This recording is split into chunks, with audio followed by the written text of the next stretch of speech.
Wendo, piga kijana mdogo umbe.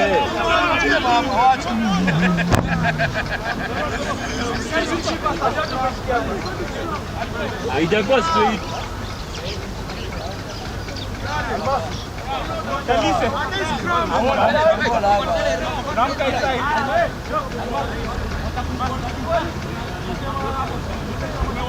Visa hata highlight. Taka ingine bana ya ukweli sana. Polite. Leo tuko outside ama. Hakuna la mbele fiki huko kwao. Bobo hapo kwako.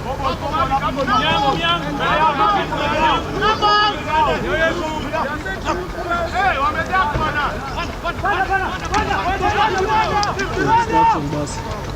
Hapo kalmasi.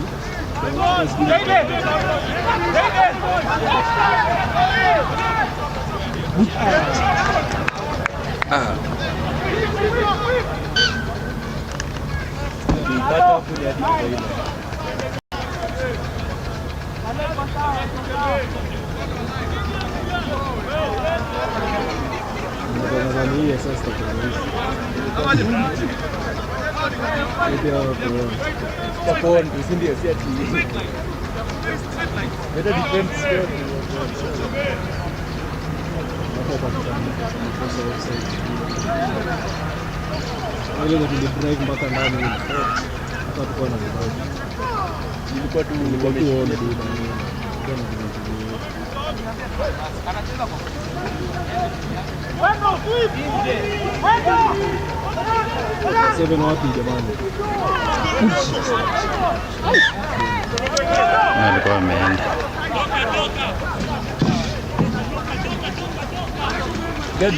Nacheza leo. Una moga.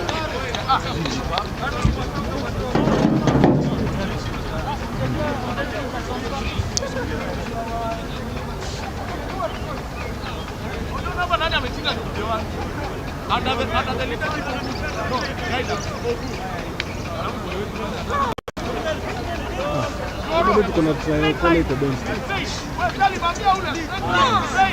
Lakini mimi nilikuwa nataka kuwafikisha nini? Unless kwa second half.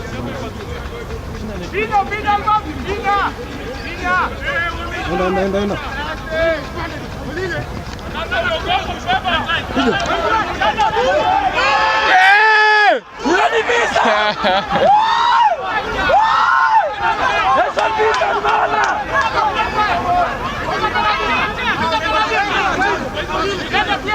Tena kwa visa tena. Wewe bwana.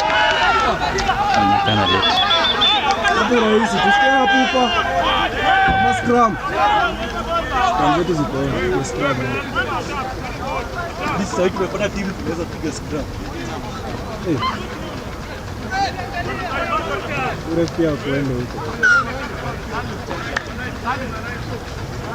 Scrum ama tatu. Mama kuduara bodi. Yeye almasa anafika hapo na slow down.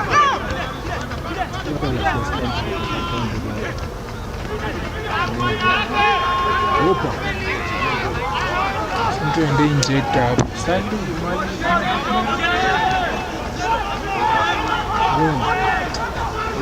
Inza clear up na sabira speed kwa. they do Grind to slow show.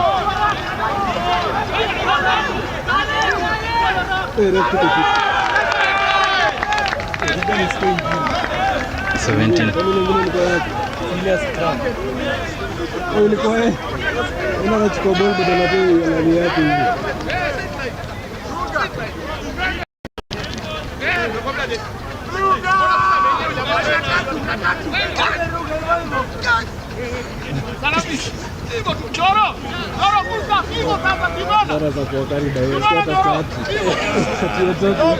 Wewe jamaa. Bahati.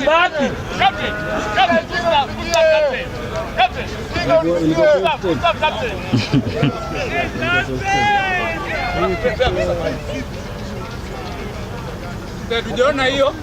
Nimeona sasa ingine tena sasa. Umeona? You cannot carry a pen knife to a sword fight. Kwani ulitaka boys wako? Hebu pen knife kuna mwenye amekuja na bendera. 19. Wewe, by the serious. Serious. 1910. Kwani tena nilitaka. Kuna wanyama. Rekodi huyu jamaa hapana. Rekodi huyu jamaa hapana. No. Wewe, hatukudanganyi. Usiende ile sasa takusaidia. Wewe hiyo sura yako imekomaa. Wewe ni mtu mzee. Sasa chinja wewe. Tunakusaidia bana. We are very serious. Serious matters. Timu itakumaliza. Yaani ndugu yangu unamaliza soli ya kiatu tu ndio upigwe. Umeamka tu asubuhi umevaa kiatu mpya saa hii soli na fade bana. Naisha. Kwani uko na kilo ngapi na maliza safety boot? Done. Tena kuchotea. Lete, communicate. Smoke wala tu wewe pia smoke utatoka. Smoke shika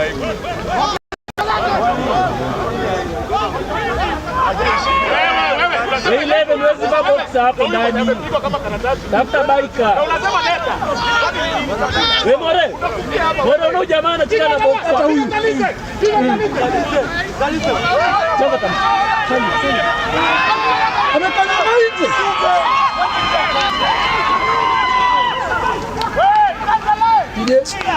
Ni try tu.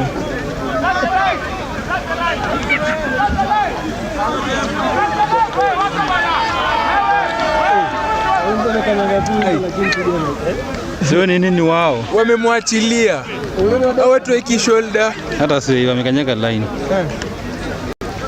Saini 15-19 akimit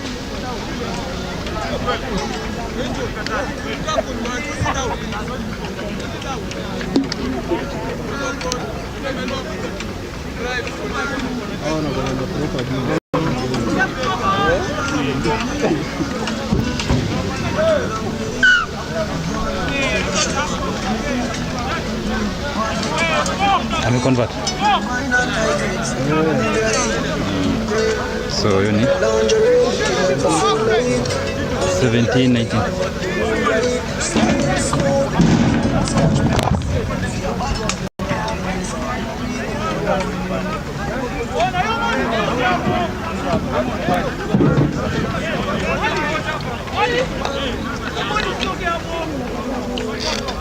Wewe DJ acha hizo. Twende boy, twende boy. Come on.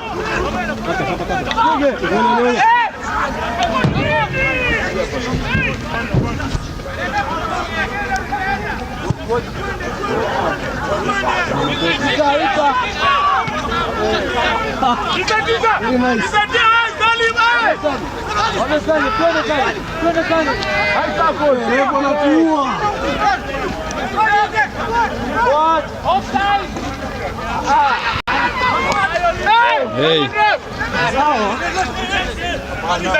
Huko kwingine.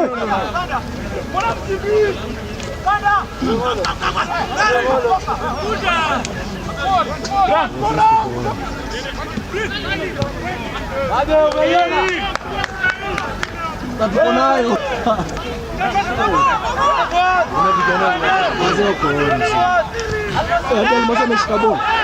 Anashikanga. Wapi amenoku saa hii? Haikuwa ni masi. Ilikuwa nimeiona.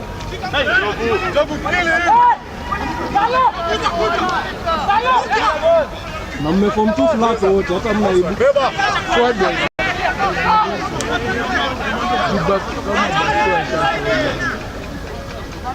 Good shit. Alafu wanu huko.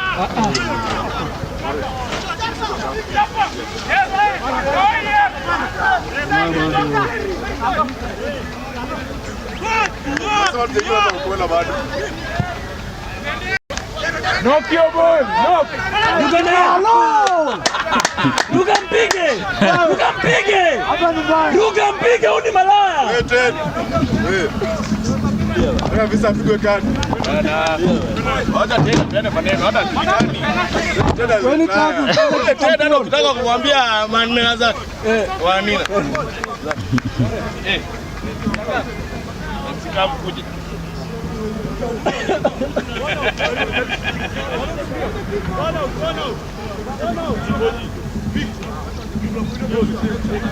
Njoro kijana mdogo anakuambia nini?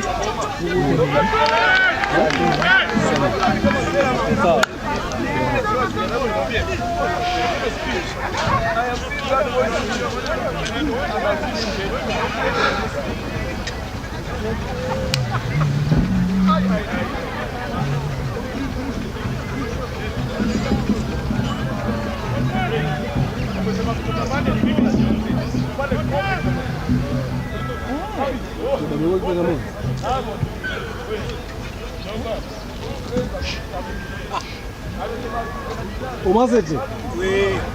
Vipi? Jana utaimia basi. Nataka tu nichome, unajua uko na bucket.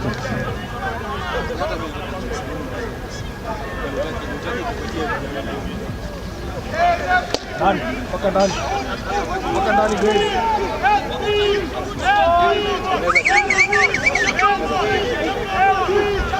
Paka ndani.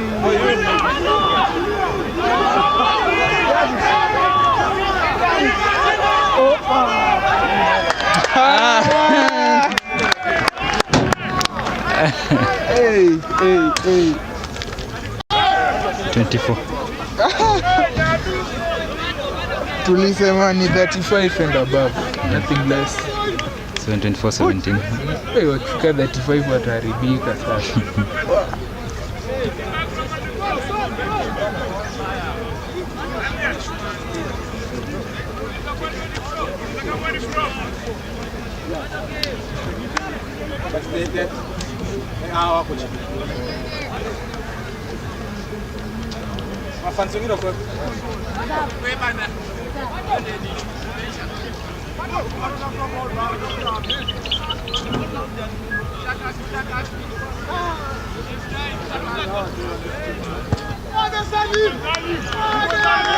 Wewe hiyo kitu Imeingia.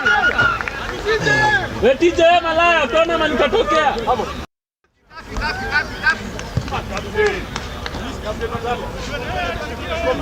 Let's go.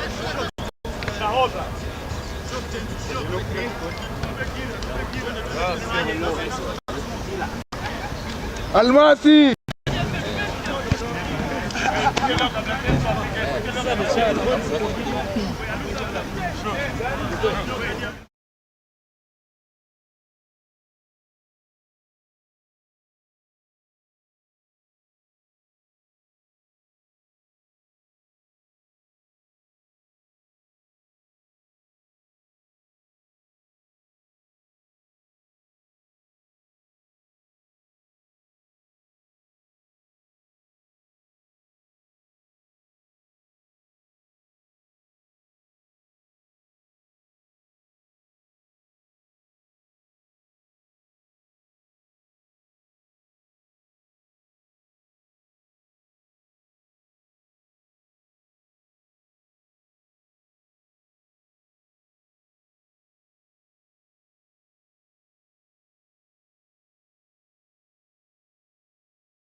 Big fan.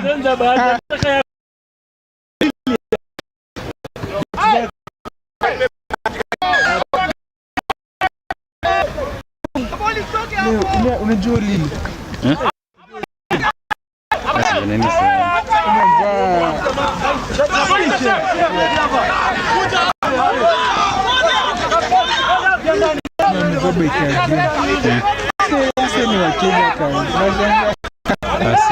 Hapa mix, na mix. At least Kenya Cup was wachache. Tony low, ameenda low bana.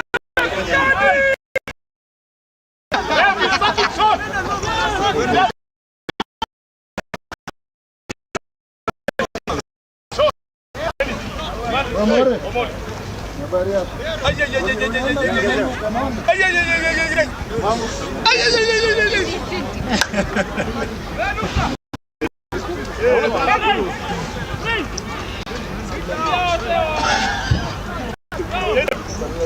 Fuck them up.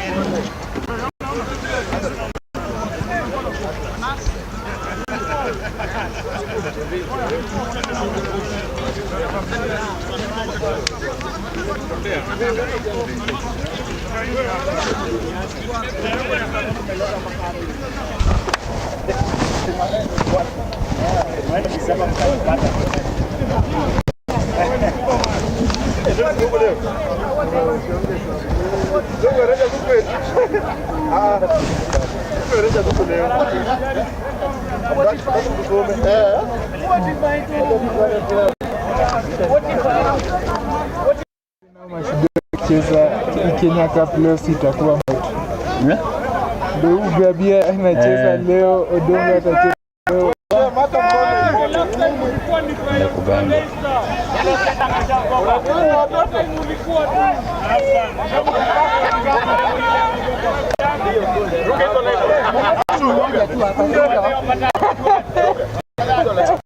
Boli inafaa kuwa yetu. Sikuzi niko na sikuzi ni. Wewe ni Anto. Tunashukuru tu. Since 17 wamefunga tatu na conversion moja ya alafu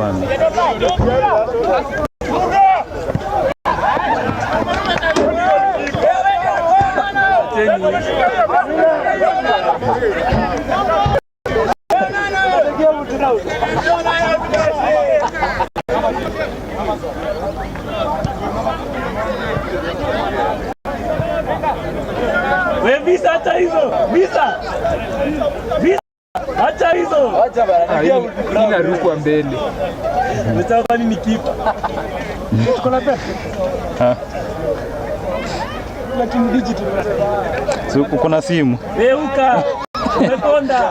Andika ka notes tu. Na vitu na foundation pia.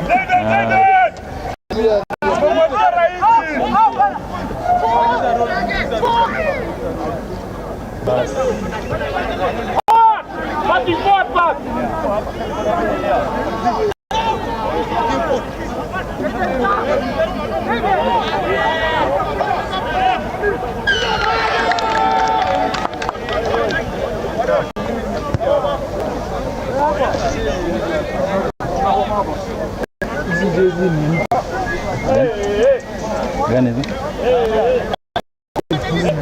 Hapana, hizi zinatumika na punda.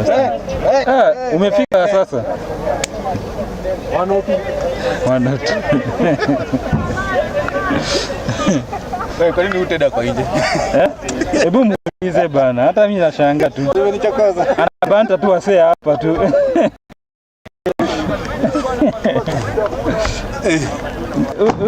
Utenda anabanta tu wasee tu.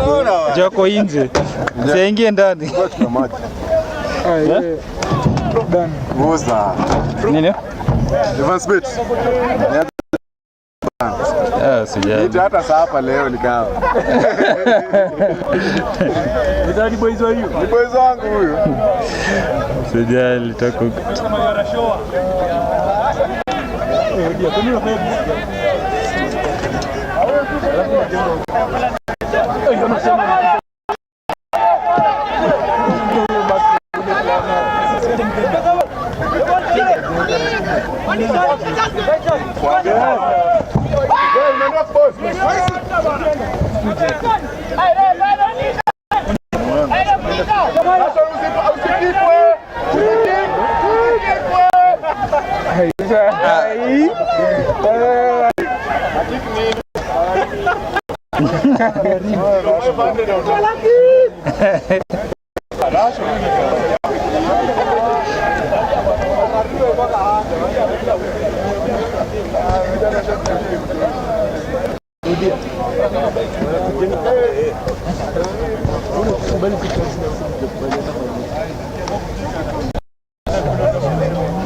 Esko. Trailer niko huko mwisho. Ngopo rekodi hiyo. Leo nimeona.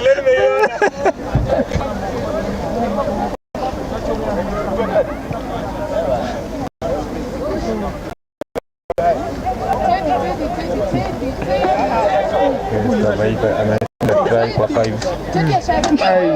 Alidai vizuri sana. Bet. Tuweke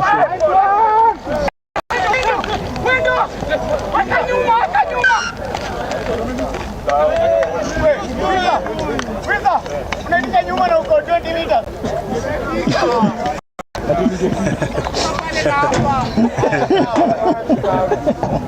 Wewe acha.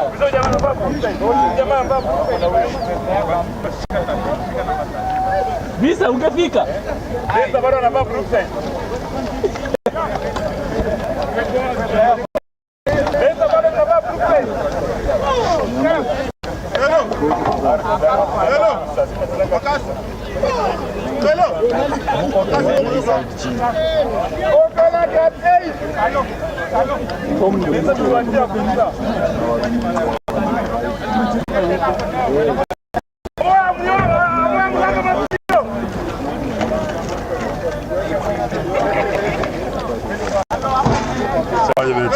Rafiki. Wewe ndio simtikata moja bwana. Sawa. Ndio Helen yako hivi.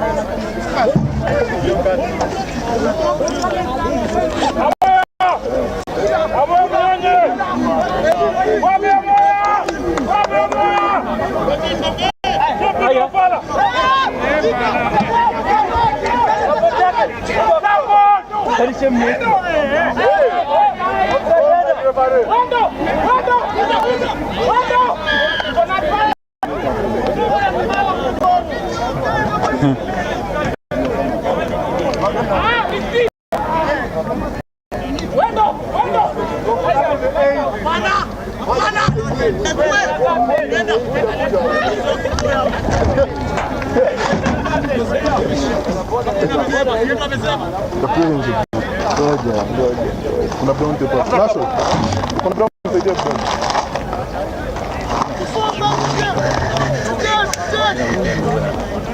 What do you want?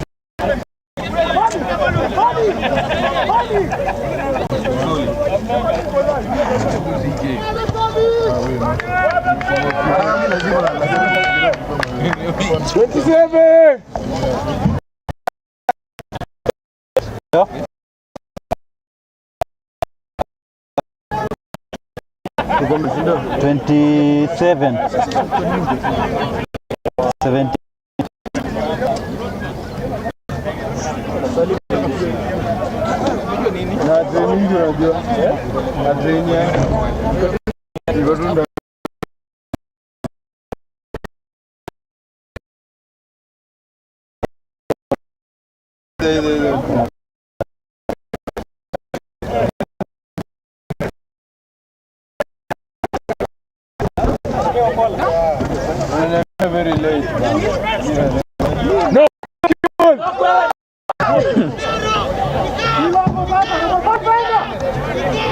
Yo poli mengi.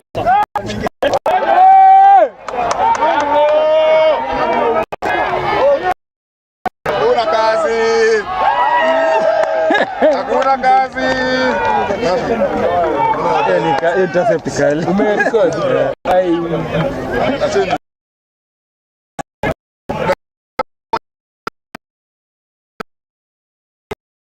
Alambe. Ala, sasa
Tokyo.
Man.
Mtu mkubwa bwana. Team.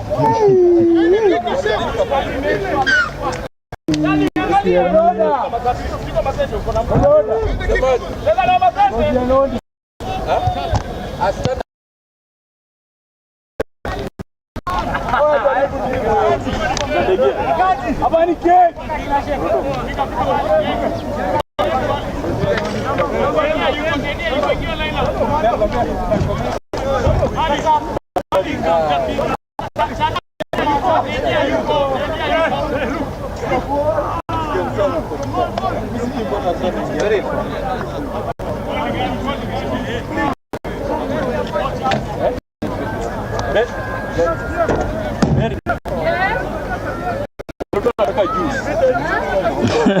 Nataka juice ya passion.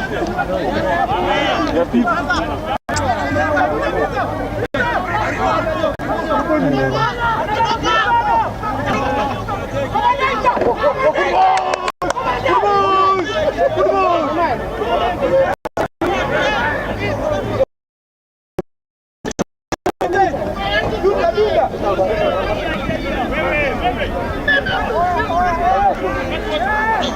Almasio malaya dayaje.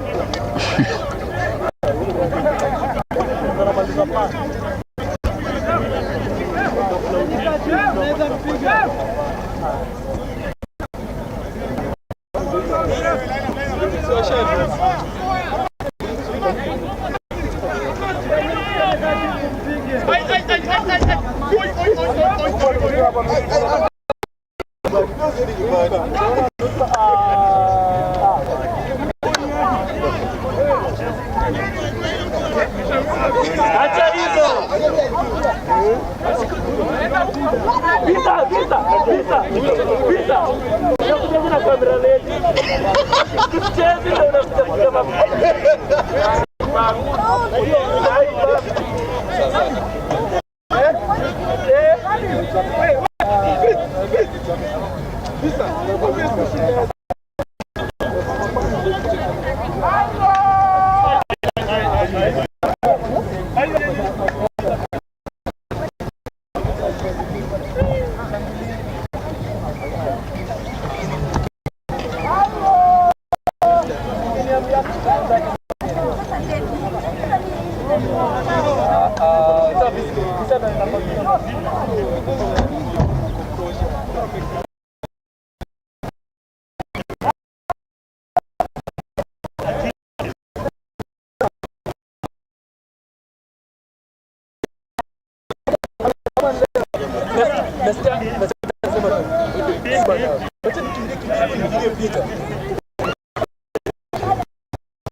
Salavi.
Ai bana.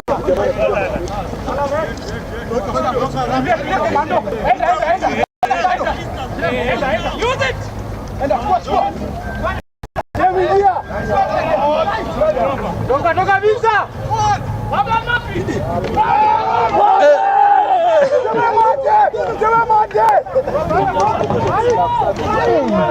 Ushema na beba aje.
Bado tuko Ilifumana ametoka.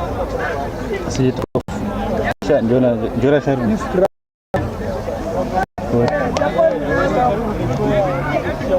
Watusharudi full. Oh, bado mtu bado some minutes.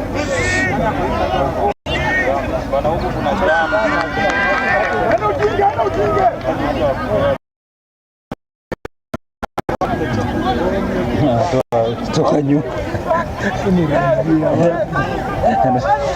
Anakuja kwa nini huyu unaitoa?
inabamba.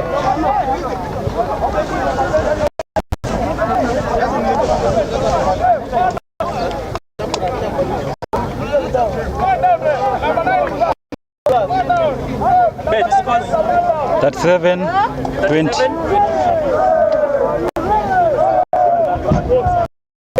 Kisheni 40. Hata ifike 60. Jadi vuta mbele pale naoneka huko. Wezibe hiyo maforesa.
Weka bega maforeign.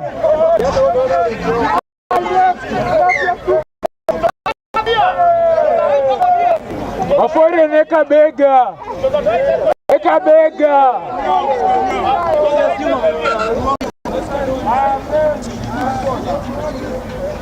ule kwanza huyo. Maforeign weka bega. Huyo mnaona dini na wewe kwanza ule.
Ukimtoka hivi haizirudi. Ngoja hapa.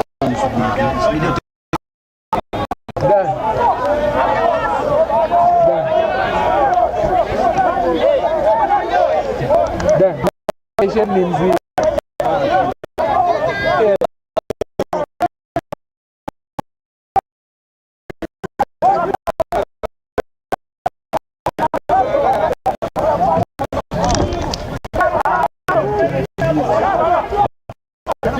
Usitingike sana.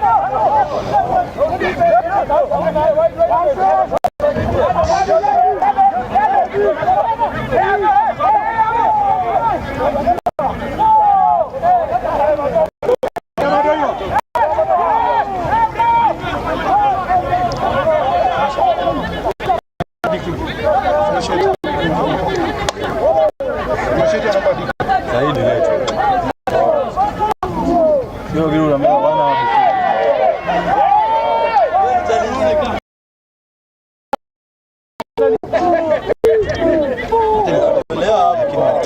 Hii ni kuoga, wewe kuogopa nini? Sisi nilikuja yangu mapema. Sasa hizi. Sasa tolewa nje. Kana naogopa ghost. Sasa weka calculate 1 hour. Ndio kwa 20 minutes. Una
Sejali.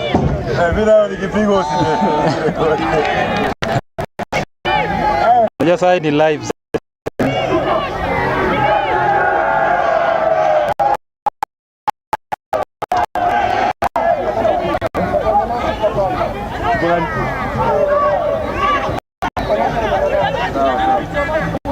Lakini anaso. Lakini kusema kweli wamewakia hiyo nazi. Hiyo na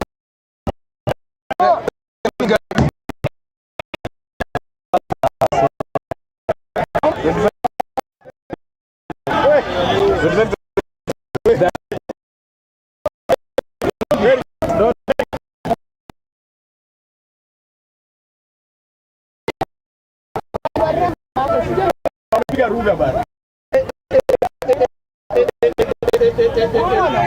Wamepiga ruga bana.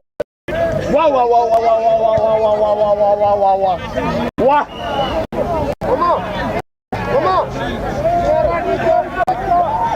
Haya. Sija rekodi ya mwisho.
Yep. Naji Joe.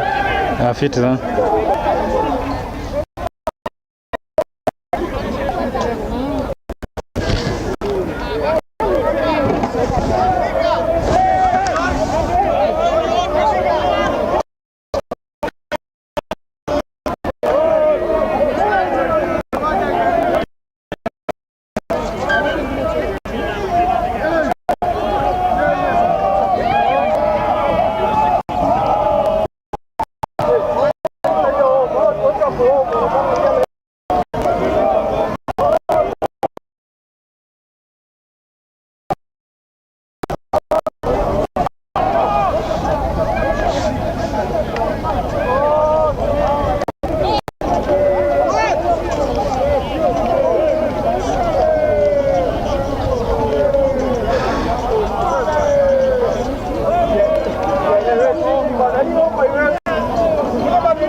Wako 30 sahi.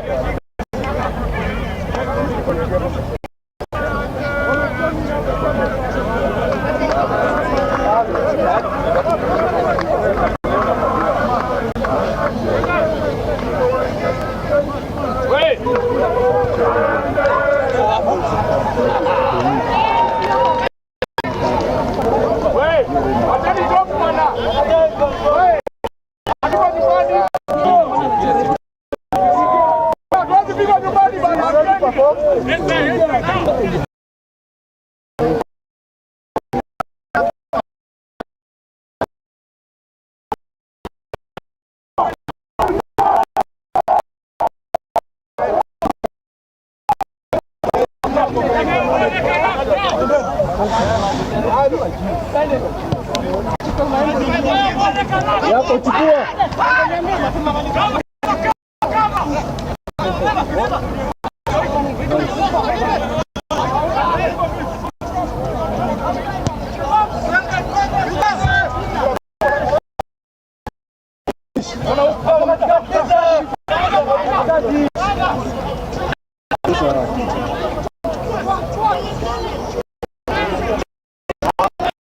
Ipisha sasa bola. Hey!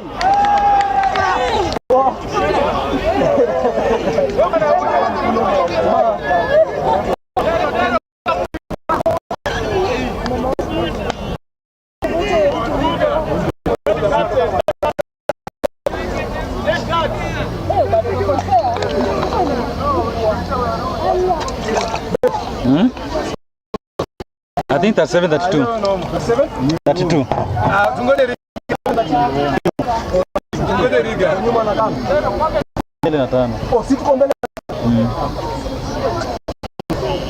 Basi sasa tunaona kufunga tu moja. 32. So wame convert hii.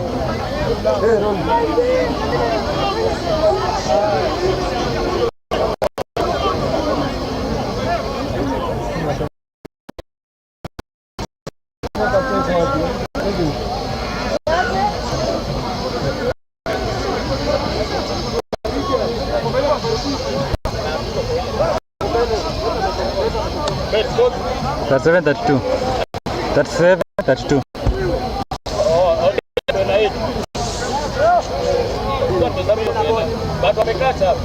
Wamekacha hapa ya. Wamekuwa na today. Ya sio alikuwa 17 ya wame convert moja.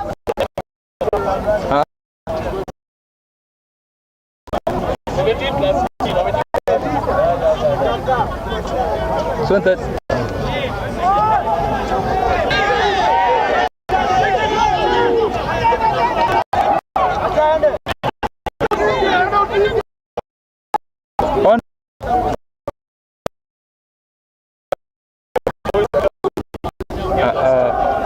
Si moja ilikuwa pena. Alafu mbili ndio try.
Sasa mimi nimeshinda watu. Sasa mimi nimeshinda. Ndio ndo mshinda kwani? Ano si tumeshinda lakini angalia na vinyoma nani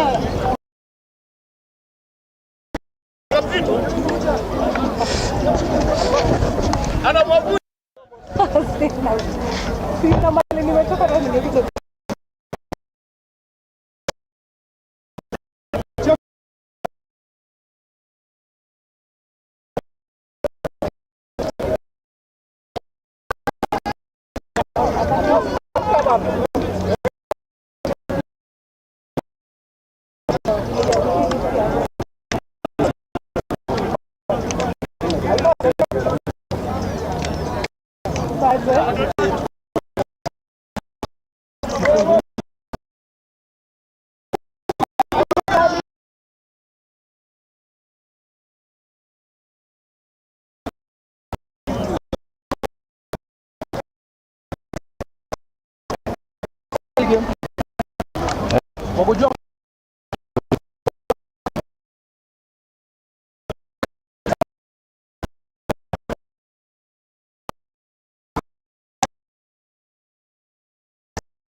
Matoka hapo.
Sadema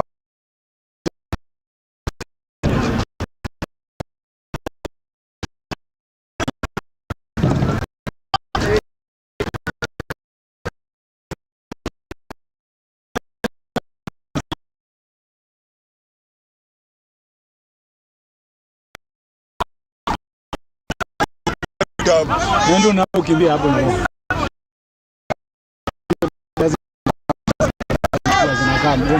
Masuala ni hapo. Odia.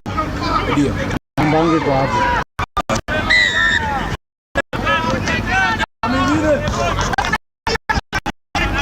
Ndio kona.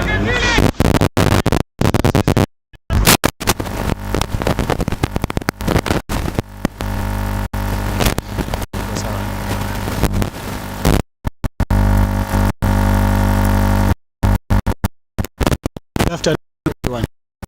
Yeah. The mother of all derby. Strathmore home hosting Daystar Falcons.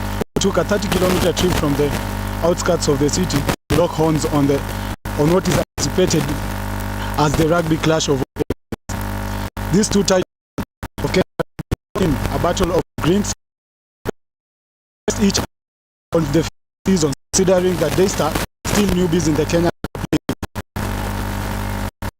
Daystar now playing in their own territory here as they ground the ball. Not really getting a try.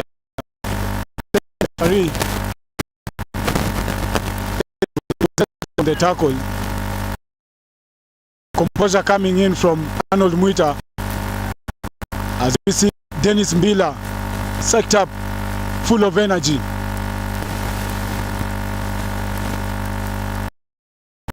Daystar still newbies Kenya Cup League after promotion last season from Championship. Defeat Masinde Muliro back at home the 2025-2026 season. The scrum for Strathmore as they grind in the Daystar.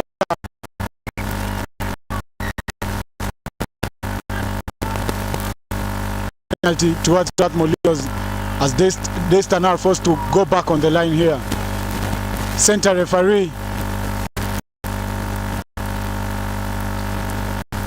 having a word there with the big forwards. Scrum here, the second scrum of the game.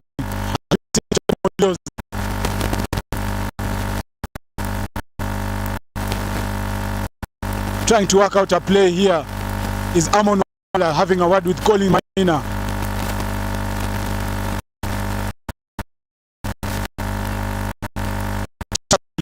Another scrum.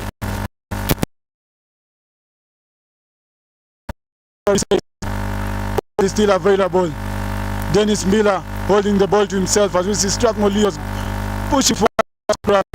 First try here, Strathmore Leos.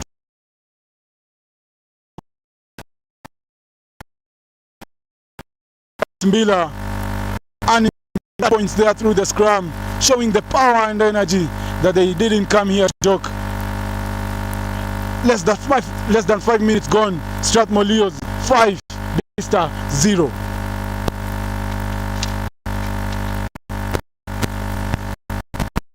Remember, Strathmore Leos are rather familiar with the Kenya Cup League, having been relegated once since they joined the Kenya Cup League. Stakes are high and Coach Willis is comfortable with the squad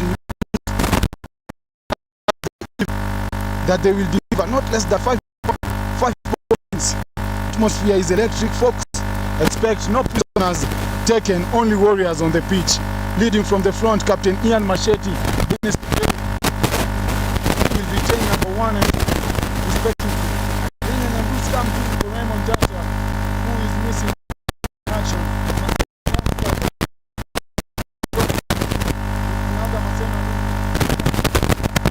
KCB. Shikoli, Samuel Wafula and Dennis Bila will control the backroom movement.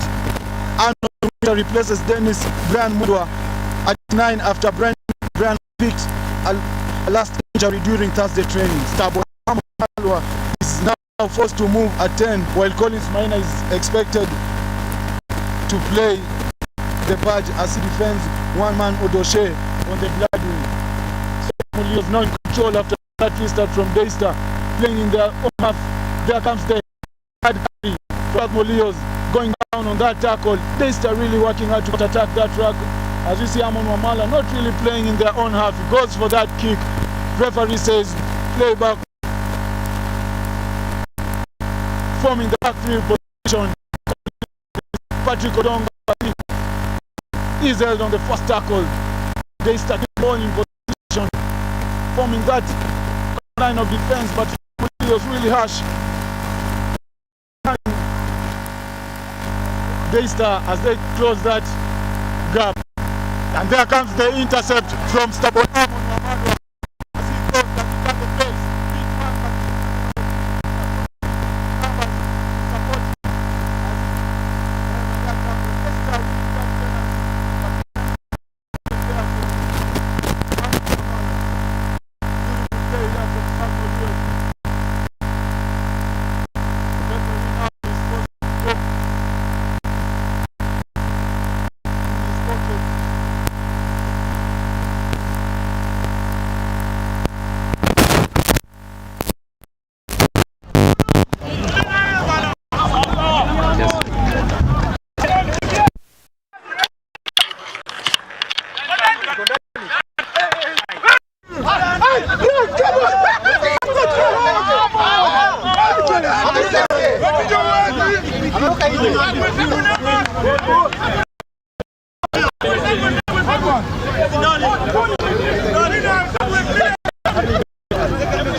Arnold Mwita at 9 after Brian picked a last-minute injury during Thursday training. Starboy Amon Wamala is now forced to move at 10, while Collins Maina is expected to play for the badge as he defends one-man Odoshe on the blind wing. Felix Njenga, big name Flengai Oilers, who recently joined the university student in the midfield, as Gabriel Aimba coming straight from Shujaa camp in South Africa to join his local side on open wings. Strathmore's recent signing Andrew Moka returns back home after Ngong Road side Impala.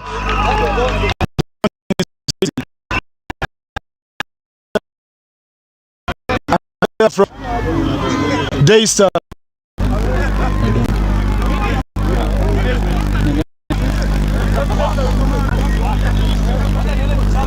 Daystar there getting 5 points as conversion is successful.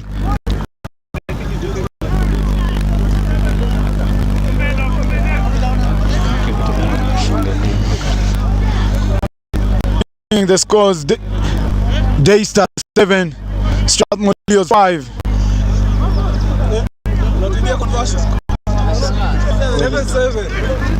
Sorry there. Strathmore Leos at 7.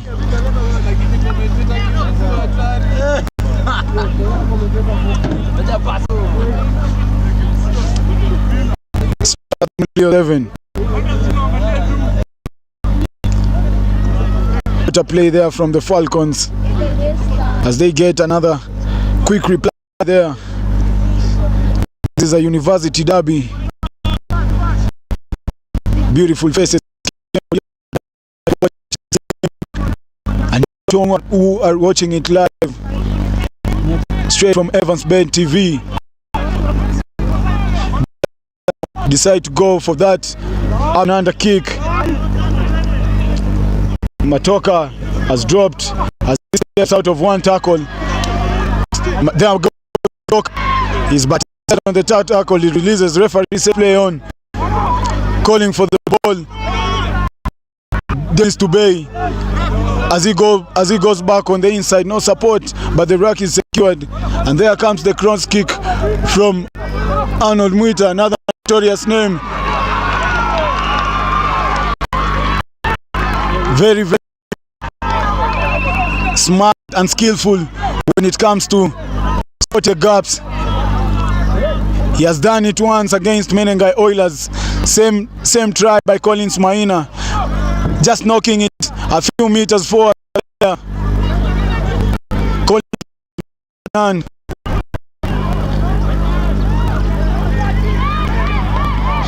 they start winning that line out. There comes the first carry in their own 22. They start dropping back to form for that exit play as they win another penalty. There goes the quick and tap from Daystar Falcons, but referee have to go back on the mark. Another turn over there.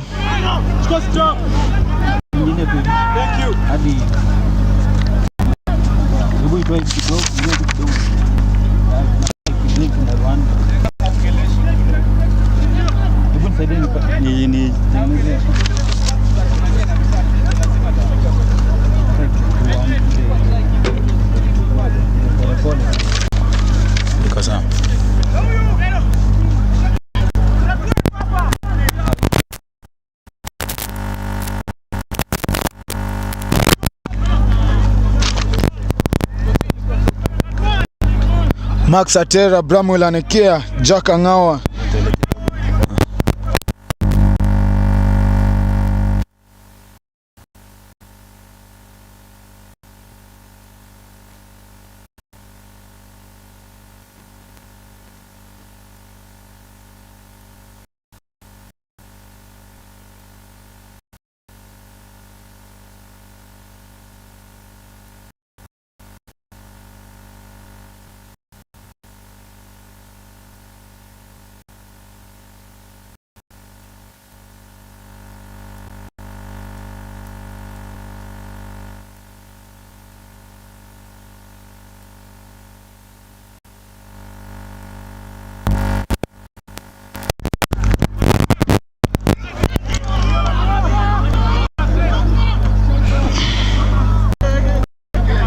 Under was good from Arnold Muita. Referee says went back from Collins Maina as he goes for the first carry. Maina running in hard into the big boys. Arnold Muita going for that wide pass. The take is good. Strathmore Leos still playing it out wide, but referee says that was forward from Strathmore Leos.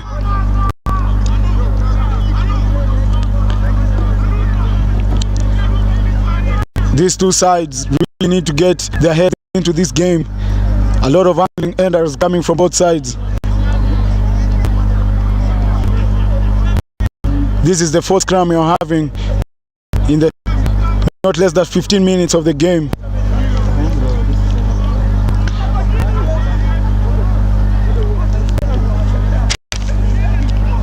Remember Maxwell Atera, Bramwell Anekea, Jack Angawa, Brian Mwendwa, Nashon Mwangeni and Elton Amalemba are expected to replace one in the starting 15 later this afternoon. Daystar Falcons coming in Madaka heavy after registering that big win last weekend, 41-8 against Kisumu. There comes carry from Patrick Odongo, who is proving to be a threat here out. Today, ladies and gentlemen, another big carry from Clinton Amukwachi, a Kenyan international who currently featured in South Africa now representing his local side. Strathmore Leos now ripping that off. Dennis Mbila looking for that offload. It doesn't find it. And there comes the carry of the tackle. Daystar Falcon plays down as he calls for the physios. Strathmore Leos really clinical and technical in their carries as they attempt on that grabber. Referee says play on. But it was a late tackle. Maina defending really hard there as they win that line out. Referee having a word there with the TJ. A penalty against Collins Maina. Referee says high tackle there.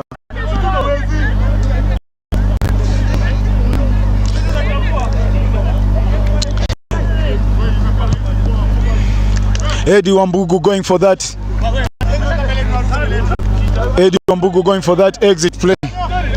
Arnold Adoga and Chris Obuya are some of the notorious names that scored in that match.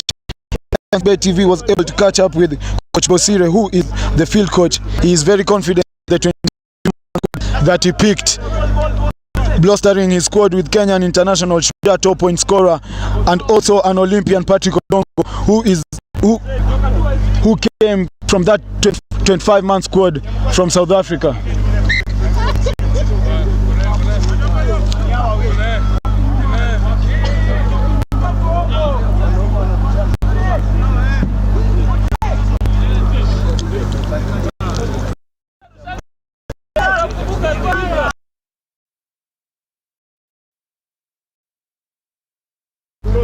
Line out here in favor of Daystar Falcons.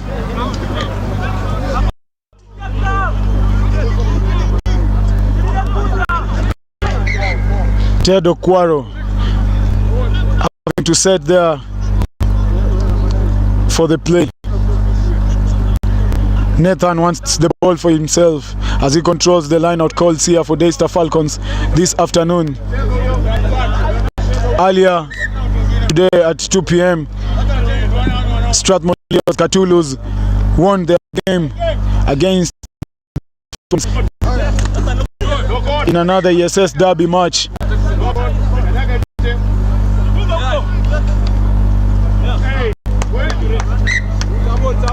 It's a knock-on.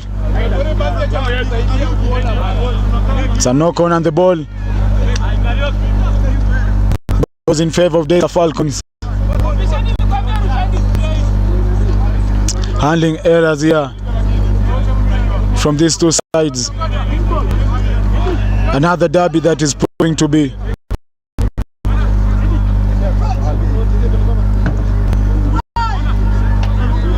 Center referees say he wants a clear tunnel. The ball is in. Eddie Wambugu setting that play. The ball goes out wide. Another carry, another mishandling that from Daystar Falcons as we see Strathmore was winning that ball. The ball is also ripped again. Daystar Falcons winning that ball there. There comes the B-ball carry. They run it out wide through the Bugu as he attack. And there comes the knock on, another handling error from Daystar Falcons. Ball in favor of in the Leos here.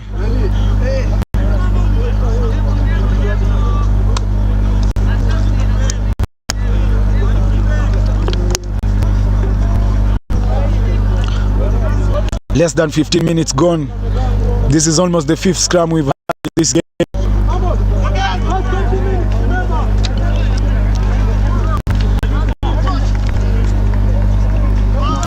Leading his pack today here is Ezekiel Omeno and Ted Okwaro,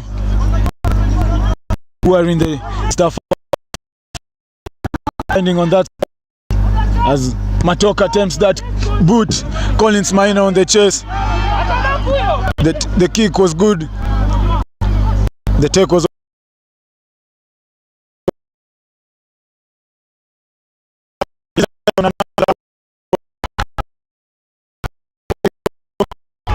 this afternoon as he finds that wing locked. A notorious man there, very dangerous. The cross kick from Eddie Wambugu. That first tackle. And there comes another mistake. Arnold Mwita goes to save. Arnold Mwita saves the day there. Daystar Falcons having that advantage there, says the referee. A lot of Strathmore Leos now are forced to defend in their own 22. Another Falcons player goes down as he is attended by the medics.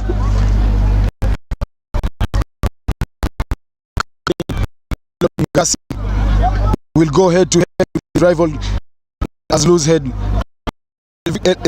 Omeno and Ted Okworo join him at front. 2024 Upper Hill captain leading them straight to national rank. Walk with Emmanuel Maraka. We'll have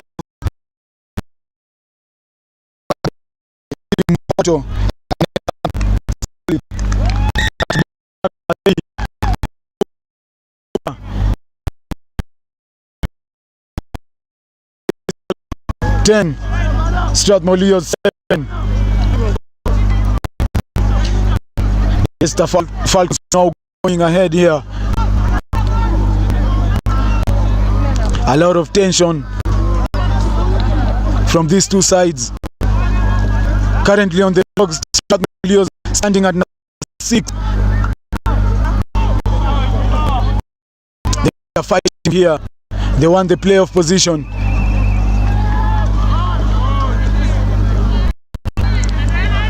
Another deep kick there from as Daystar Falcons.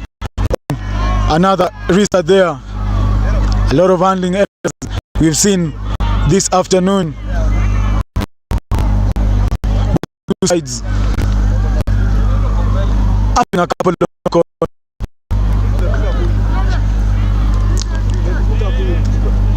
it's because of the sweaty pose from the hands. The sun is out here in Madaraka.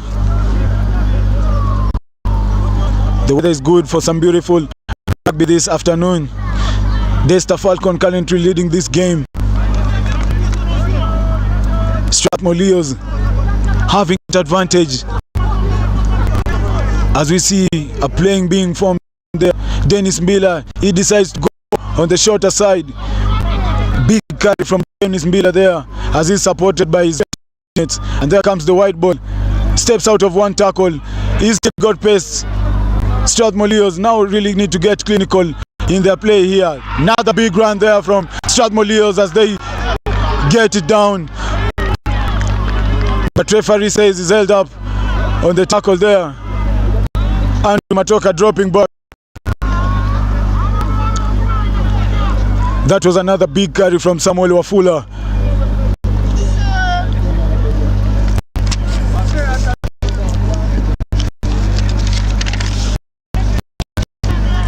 Remember, featuring for the Daystar Falcons here this afternoon is former Mwamba scrum half Moses Kerangori. Starts at 9 as Eddie Wambugu retains number 10. Olympian Patrick Odongo brings speed one of the one-on-one against collusion master Collins Mana, who is current Leo's top try scorer. Strathmore Leos playing that ball out wide, but they fumbling on that kick. Eddie Wambugu still chases that one. Eddie Wambugu get it down for Daystar Falcons.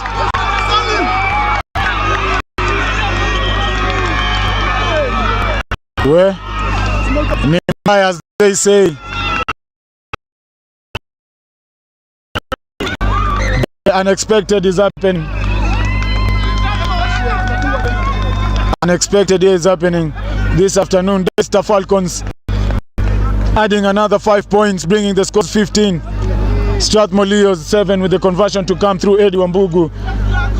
Remember, he's currently with 2 tries, top another +1, bringing him to 3 tries. Eddie Wambugu, a notorious name that featured in the National 7 circuit, gets the 3-pointer.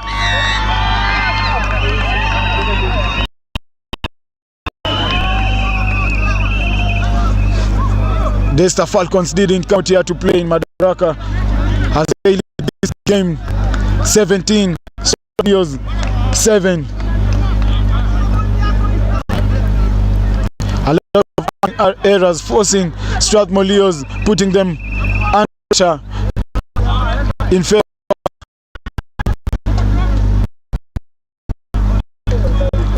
Arnold Muita coming through with that kick. The restart is good. The take is good from Thomas Opishe. Strathmore Leos now really need to keep that ball as Daystar rip it again off Strathmore Leos. Daystar Falcons winning another penalty here. Strathmore Leos, sorry there, Strathmore Leos winning this penalty as Arnold Muita decides to go for the line out option there. They just need to be composed there. Everything is working on their side. They're playing in the right territories, but simple mistakes, simple handling errors from Strathmore Leos.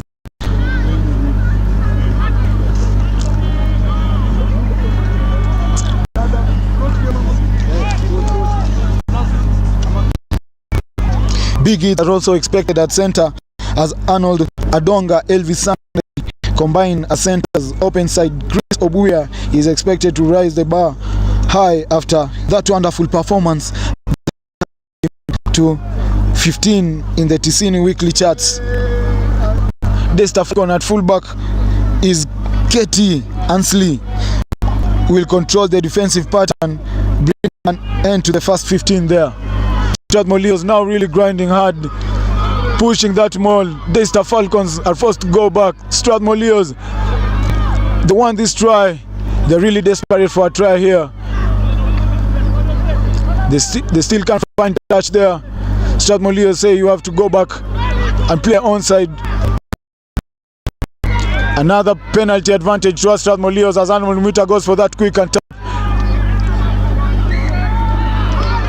Daystar Falcons holding that up high, but they were not 10, still bringing the advantage to Strathmore Leos. A lot of pressure coming in from these two sides. First 15 minutes gone. 3 tries already scored and 1 conversion. Daystar Falcons currently leading this game. Having that advantage there.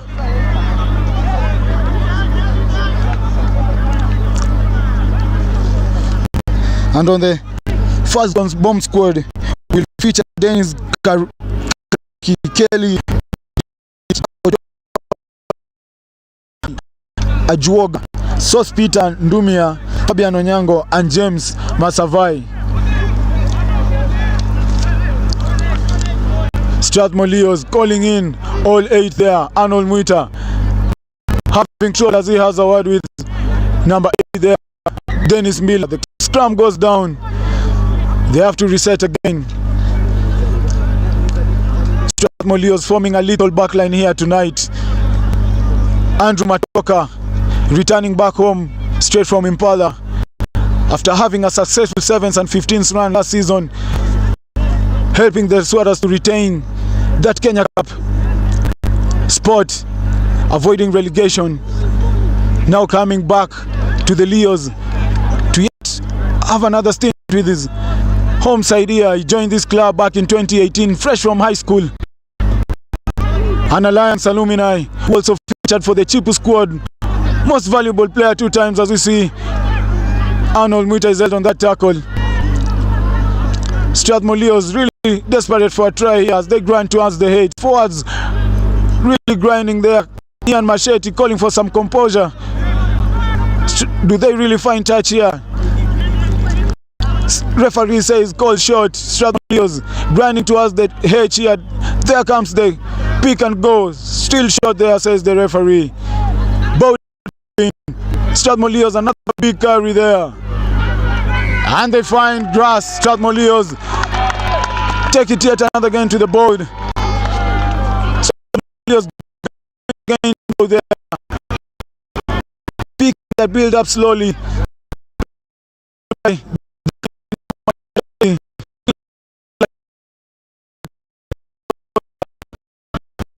Manage to put down.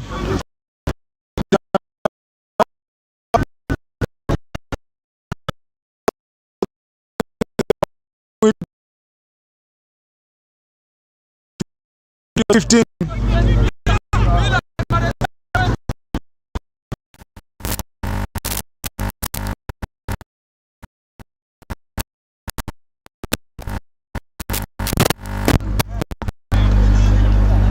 Current scores, there's Falcons 17.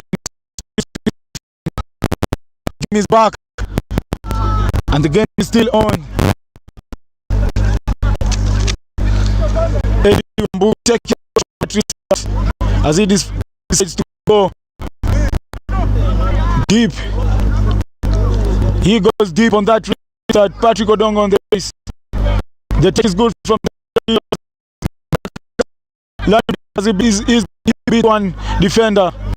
He's held down the second tackle. Another career from Strathmore Leos.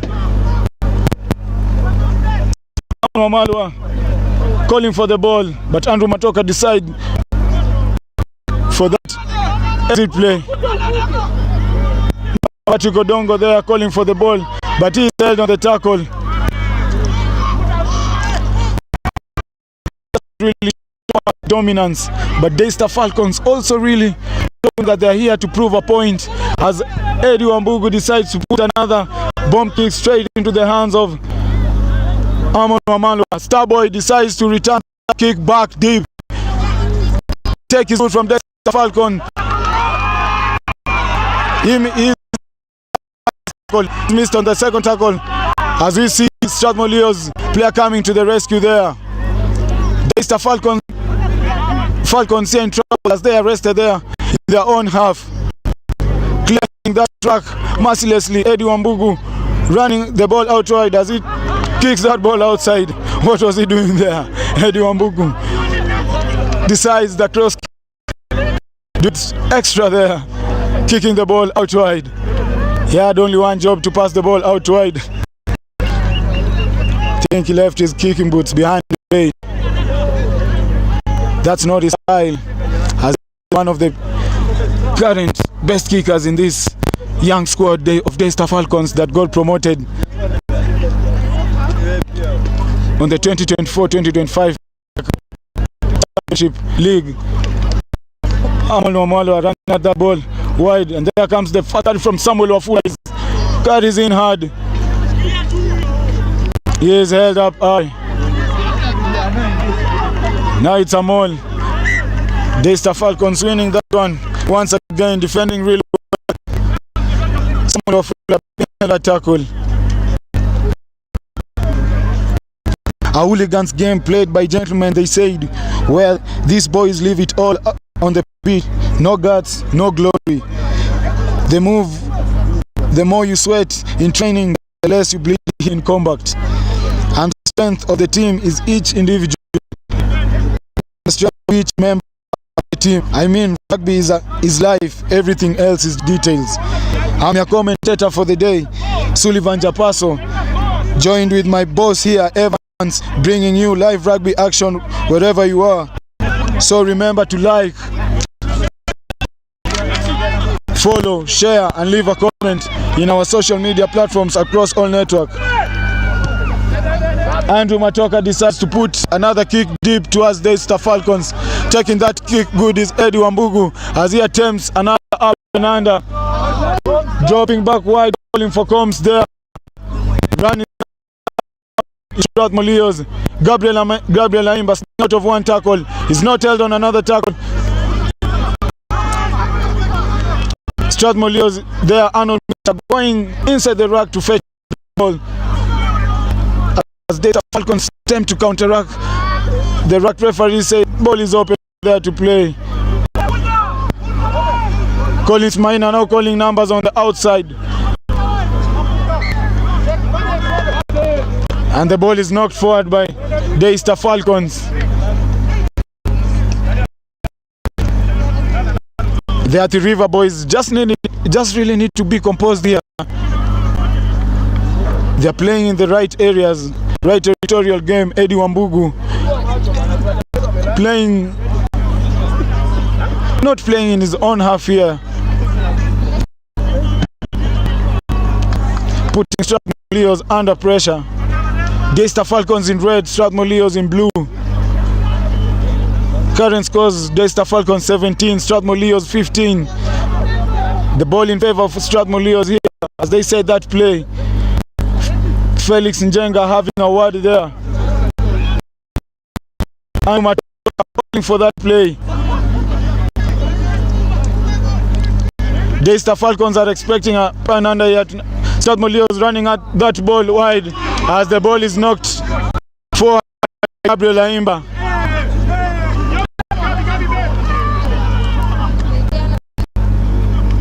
The blitz defense was good there coming from Stanislas Shikoli.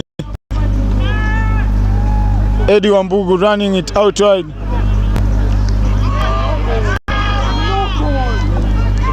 The referee says there was no knock on there. The ball is run out wide, closing in the gaps. Strathmore Leos. Hard cut is coming in from Daystar Falcons. The ball is there to be played, says the center referee. As he's held on the tackle, but referee says you have to release. Another big carry from Clinton Amukwachi, but he's held on the first tackle there. Another big carry coming in from Daystar Falcons, but is returned back to the center. Now comes the up and under from Eddie. The take is good there. Leos now under pressure, winning that penalty.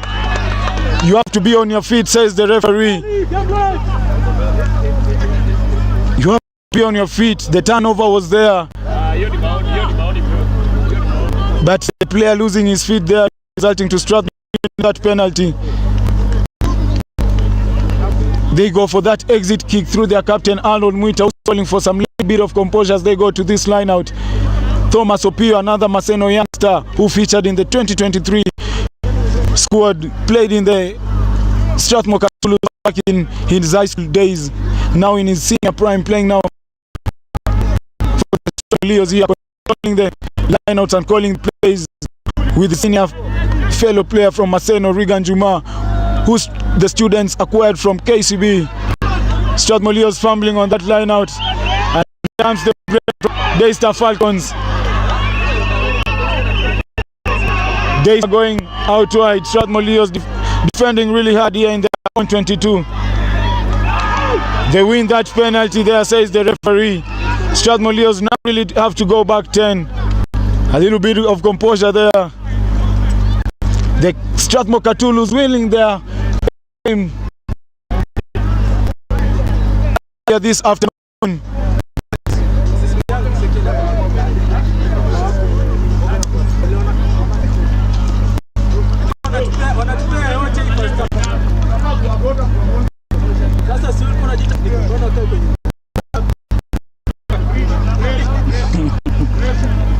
Pressure building up here.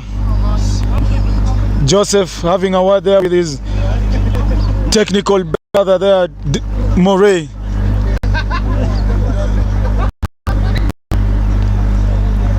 Who is currently taking a break.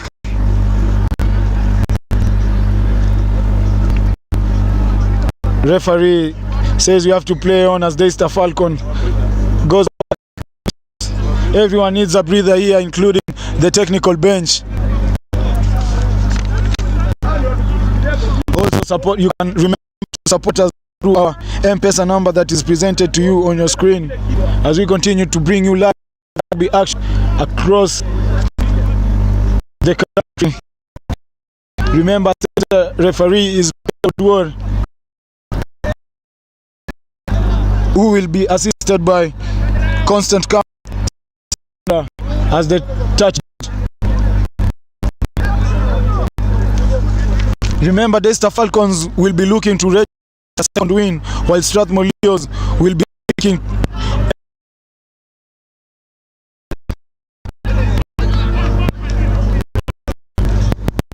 as Daystar Falcons really desperate here for a try to extend their lead.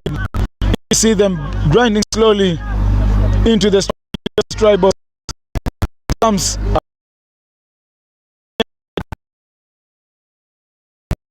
A tackle from Strathmore Leos forces them to go down.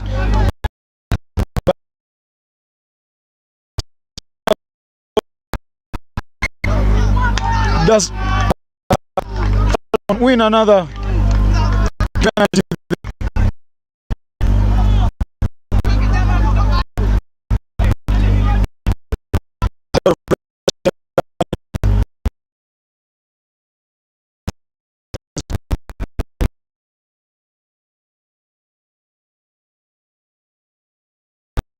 Tackles from the having a word somewhat of full on how to work that. So another horse of the team is Stansla Shikoli as he dons the number 6.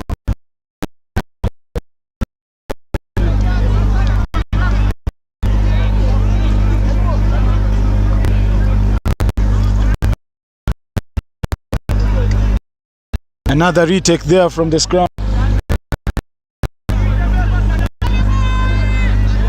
The fans are calling for a scrum walk here.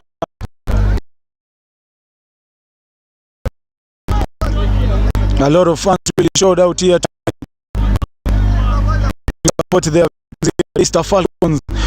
This is the derby of all ages, and they are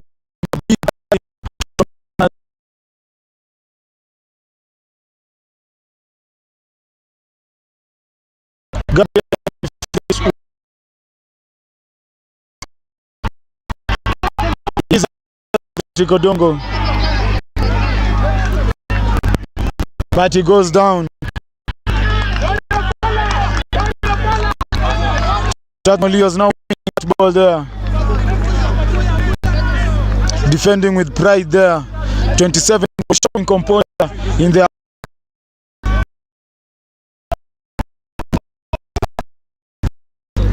that's not just skill, that's rugby intelligence. As we see Amon Wamalo are taking control of that kick, but another big carry from kick didn't find Ed Mbugu decides to run it again on the short side. Daystar Falcons knocking that ball forward. Another go into the break. Daystar Falcons leading this game 7.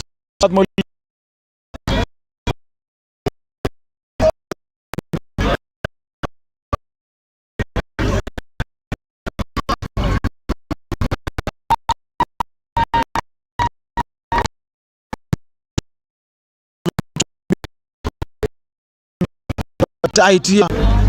Strathmore Leos in the changing room. They are big leadership. We see Barnabas Award walking there. Brian Mendwa. Another big name there. Max Atera coming in from injury. Duke Odeo. Some of the big names that are expected out here this afternoon. Gabriel Aimba will have to have a word there with his team as he takes leadership straight from South Africa on what they should correct on this second half. Daystar Falcons really looking promising this afternoon. This proving that 30-kilometer trip, they want it all.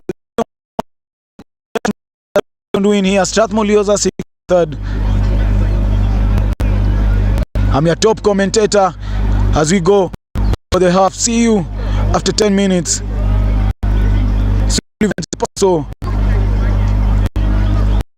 joining me is live rugby action across all media platforms.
Back in the second half, ladies and gents. Strathmore restart.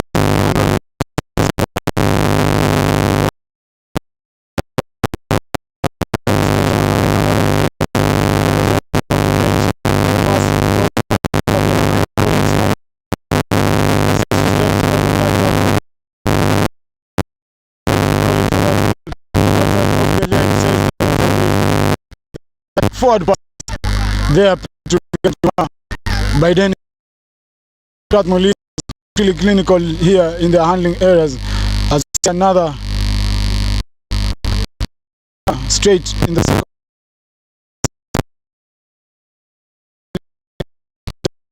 Attention from this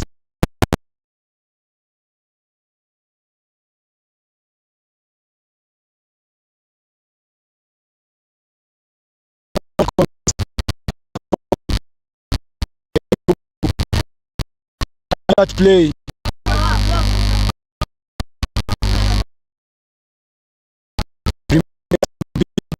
Young talents, Randy Otoma also featured for the Strathmore Leos before joining them in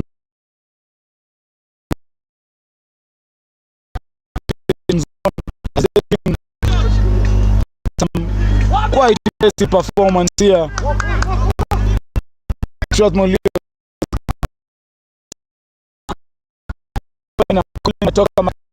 the touchdown was good. There comes another error. Matoka as he chips that just in the hands. And tackle, beautiful tackle there.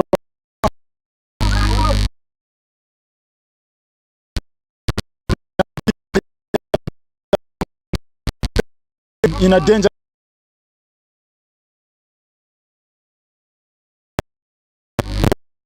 A quick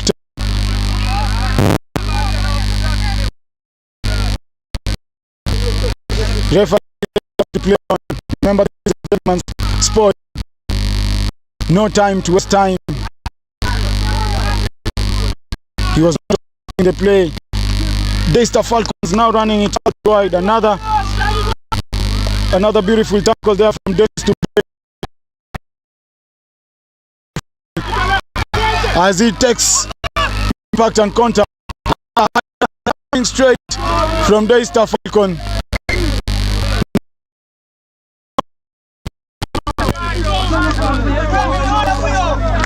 Says the referee.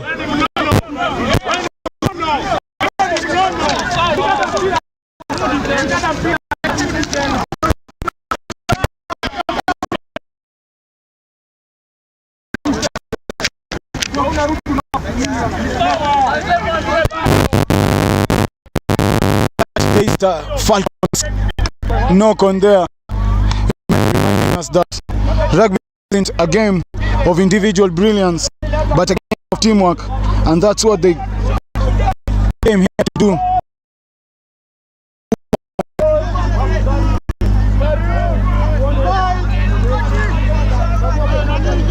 Strathmore Leos win that play there. Arnold Muita feeding another scrum. Play from Strathmore Leos. Arnold Muita wide. Number 10. Back in red. Gabi stepped on the first tackle. Now to go. A solid defense here from Strathmore Leos, forcing Daystar Falcon in their own half.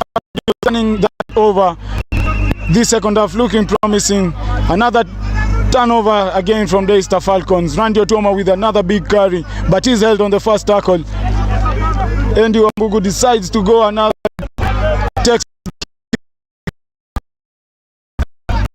Andrew Matoka returns that kick as he chases his own kick. The take is good there from Daystar Falcons, but Strathmore Leos putting pressure, forcing Daystar to play in their own territory here. Carry, that is a second carry here. Another turnover from Strathmore Leos. The ball was open and available to be played, says the center referee. And there comes the kick there. Beautiful rugby intelligence. Over there.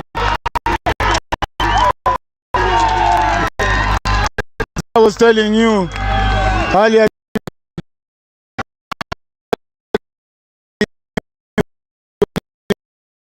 What they came to do as they put another one.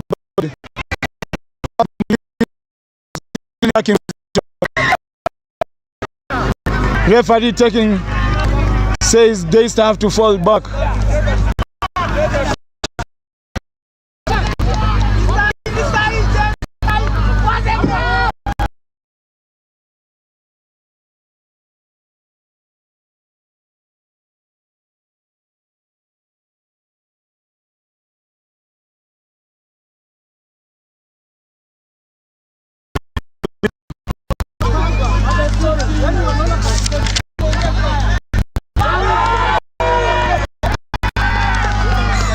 Arnold the extra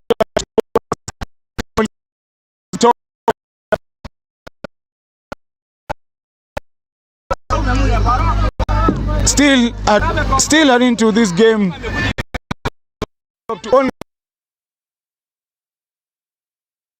Speaking to TV Live, assistant coach Arnold Omoto from Strathmore said it is important, particularly for Leos, to keep their young talents.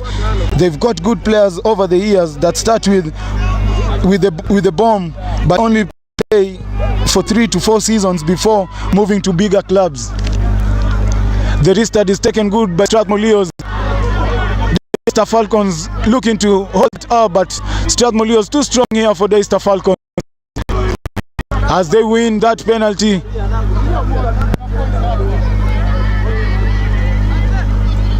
Strathmore won that restart beautifully, but Daystar Falcons won that contact area.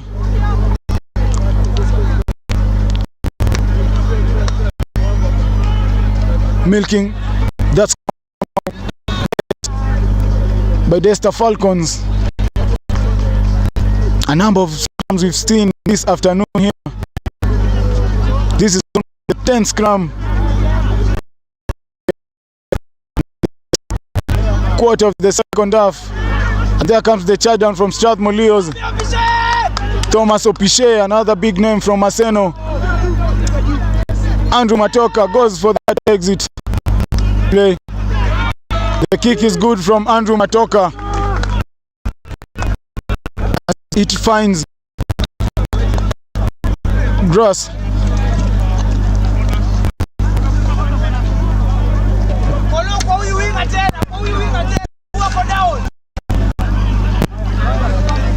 Daystar Falcons for that chopped as Strathmore Leos penalty. They decide to go for that quick and tap through their leader Barnabas Award, Collins Maina. Now there comes the take. Strathmore Leos. Strathmore Leos drawing in.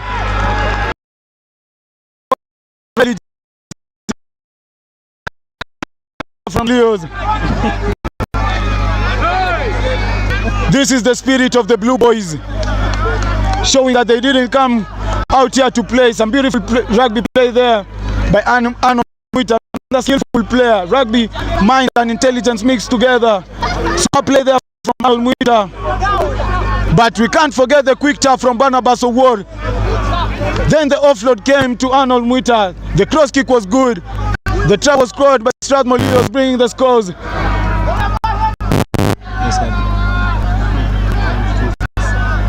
Strathmore Leos 26 with version to come. Arnold Mwita, the kick is good. It goes a little bit short there.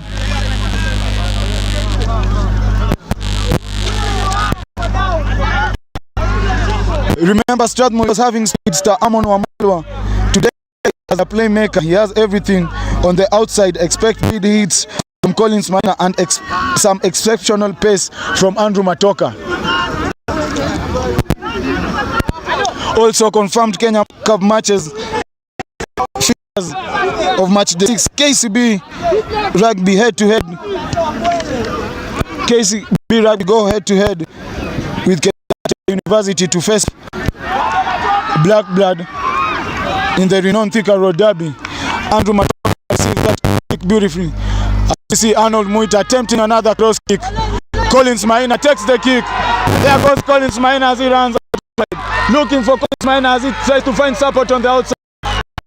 They have the pace to go outside.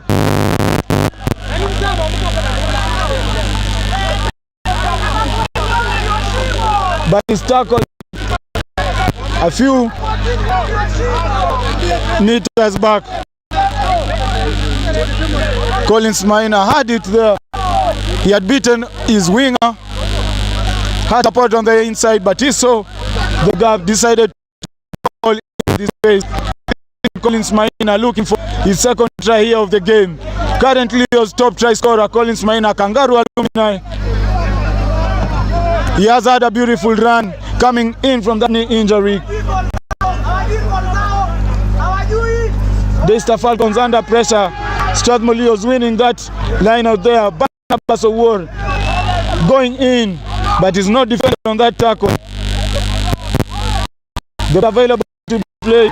Try time, Strathmore says the Victor Ward adds another 5 points on the board. Strathmore Leos going all in the game. Strathmore Leos 31, Daystar Falcons 17 with the conversion to come. You can't see me, says Wafula, with a 27 mantra that is being seen and shown and showcased here tonight, this afternoon. Strathmore Leos really clinical in the attacking position. Andrew Matoka falling back now in position. All smiles now, the globe. But this game is not far gone. Strathmore Leos are still looking to add some points here.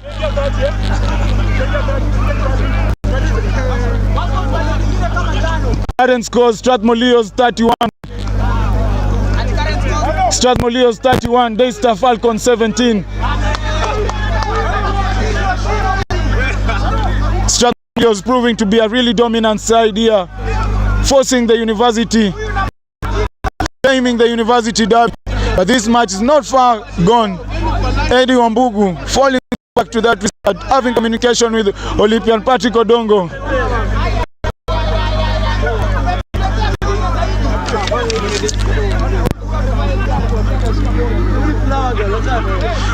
The take is good from Arnold as he goes out wide through Samuel Wafula, who comes in with a big carry. Organizing that Arnold Witter. Strathmore Leos now going for the high risk, high reward. Beautiful skill there from Arnold Muita as he tries to find the offload. Find support through Barnabas Award.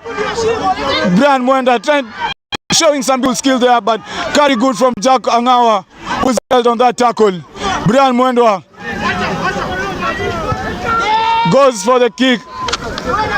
Falling back was Clinton as he takes another kick, deep kick there. Strathmore Leos available there. Andrew Matoka sends another beautiful kick towards Daystar Falcons. Now pressure building up. He stepped on that tackle. Strathmore Leos have numbers as Barnabas Award defends that beautifully. Daystar Falcons finding that beautiful offload. Clinton Amukwachi running out wide to Randy Otuoma. Now there comes Clinton Amukwachi with a big card as he's tackled. Daystar Falcons now solid in their carries, retaining that. A lot of pressure coming in from the fans and also from Strathmore Leos. Daystar Falcons really need to get on the board here. Too much pressure from Strathmore Leos. As we see Stansla Shikoli with another beautiful tackle. Body down. Body down there. Strathmore Leos. We need the medic on the pitch. As we see Nation taking medic duties. The play can't stop. Eddie Wambugu tempts that deep as he sees nobody's there. Now Red Body's chasing that ball. Arnold Muita.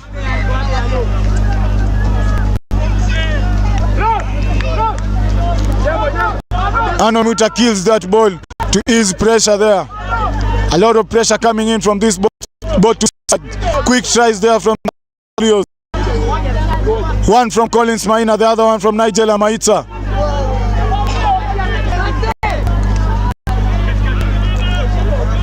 Scores Strathmore Leos 31, Daystar Falcons 17.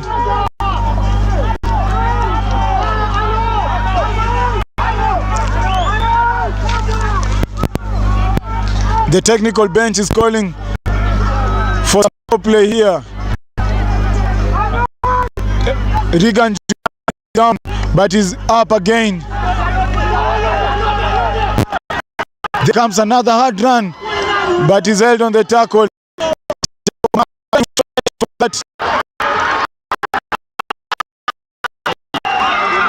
Jacob Angawa was trying to stretch for that.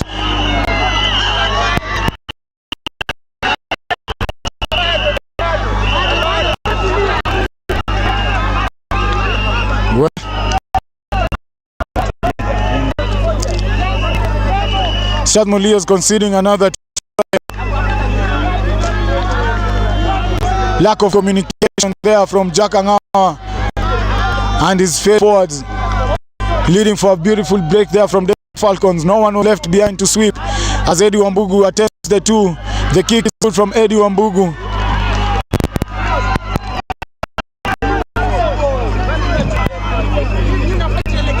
Daystar Falcons another 7-pointer, bringing the scores to 31-24. The game is still on here. There are minutes to be played. Daystar Falcons just need to compose. Really need to their heads.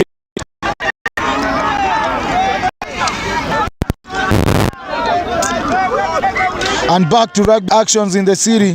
Menengai Oilers also took a trip to the city to face mighty Kenyale Kunsol Kabra Sugar take a break from the Millers to visit Nakuru RFC. No Kenya Cup action in Kakamega as we see Masinde Muliro in the city to face Nondescript at Rescos. And Kisumu will be looking to register their first win at home against Impala, who lost to Must last weekend on the championship side.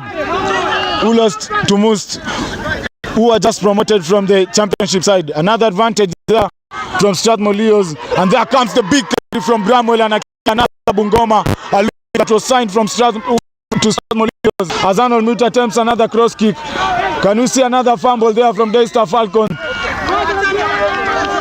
But we go for that advantage there.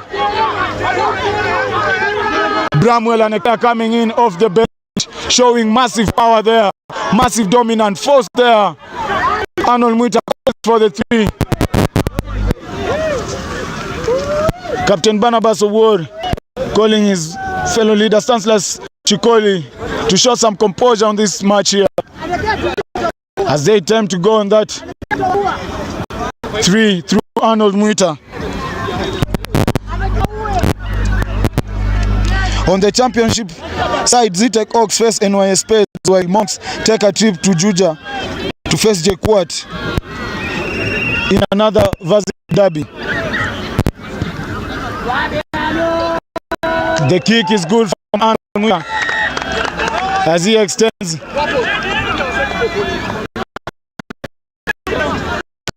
another three. Eddie Wambugu going deep with that kick, not waiting.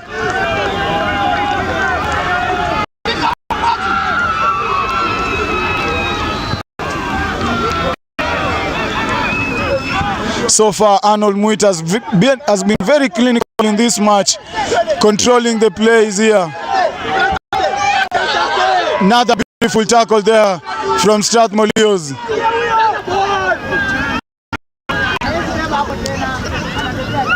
Daystar Falcons running it out wide to Patrick Odongo as he breaks on that tackle. But Odongo steps outside. And that was gone. If you know Patrick Odongo as Peter, current Kenya top try scorer, walking in the shoes of Colin Sinjera, as you can say, a young talent, promising talent. And if you want to see level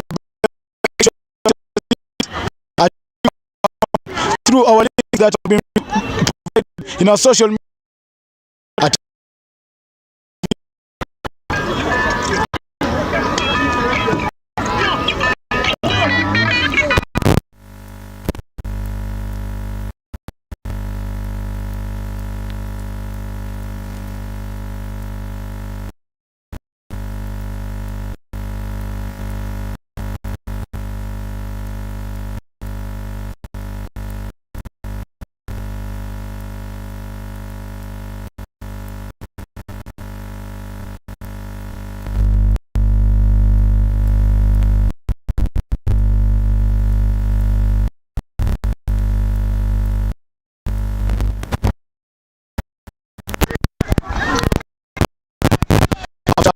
Victor there with his fellow TJ Daystar Falcons have been added another there. Eddie Wambugu.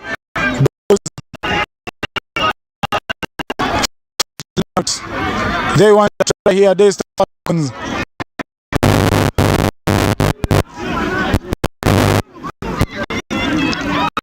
Remember, the DJs are in town to face South Coast Pirates, who came from the two-time Kenyan champions. Mean Machine will lock ons with Mamba FC. As Daystar Falcons line up there, Eddie Wambugu decided to dummy that, but Samuel Wafula didn't fall for that dummy as he tackled mercilessly on the ground. But retaining that ball was Daystar Falcons. Is falling back.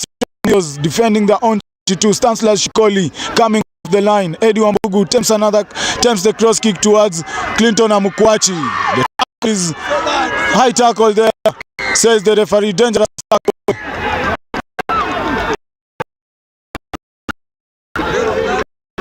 As we see a body down,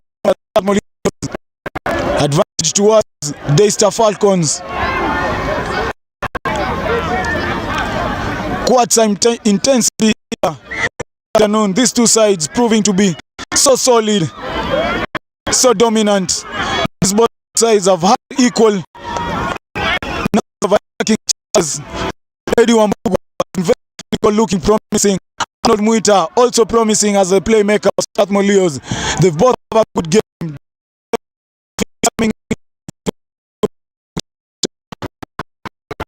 But backing it out, it's gonna take the glory back home. In Madaraka, in the cage, Daystar Falcons winning that contest on the scrum, going through that short ball. There comes the try. Daystar Falcons as they put that down. This game wasn't over, but referee calls it back for an advantage. But a question to be asked there.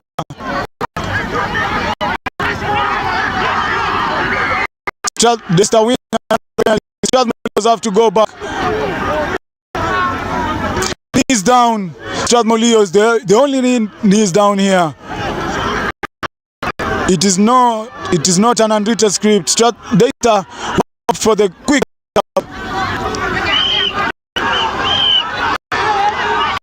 Another big carry. Defense coming in from Max Atera. Daystar Falcons that ball. Big carry. Daystar Falcons, as we see Plan Mwenda being tossed out of the defensive line. Another big carry coming in. Daystar Falcons retain possession here. Now defending solidly in their own half. Daystar Falcons losing that forward, but there is an advantage somewhere to be played. Referee will have to have a word with Captain Arnold Muita. Pressure.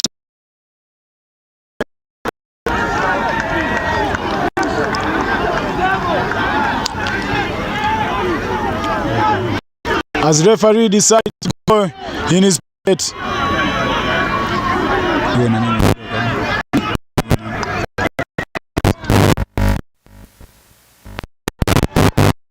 Regan Juma goes on the naughty bin. Daystar Falcons still going for the quick and tap.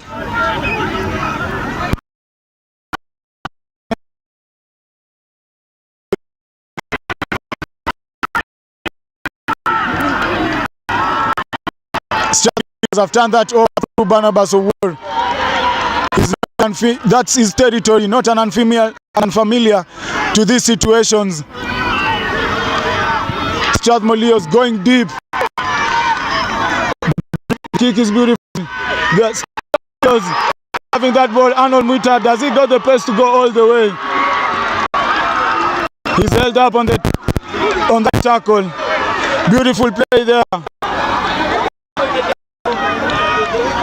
So now Daystar going for the quick and tap. Referee calling it back. Constant Cap will have a word with Victor Duor. A lot of pressure here. Pressure building in.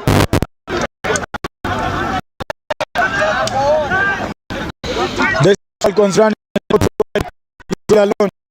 Muita goes for the save as he tackles that beautifully.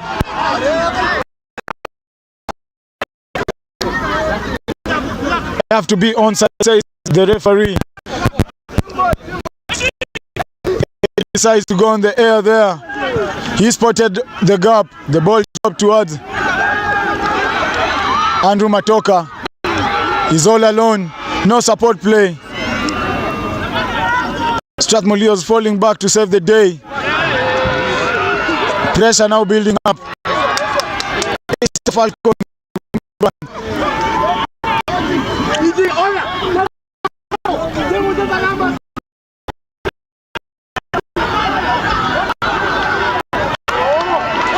Another beautiful turnover from Barnabas Owuor. A notorious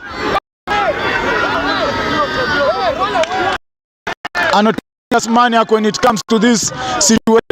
Barnabas Owuor showing leadership and skill here, making 2 crucial turnovers in this game to help Strathmore Leos get the ball in their own half.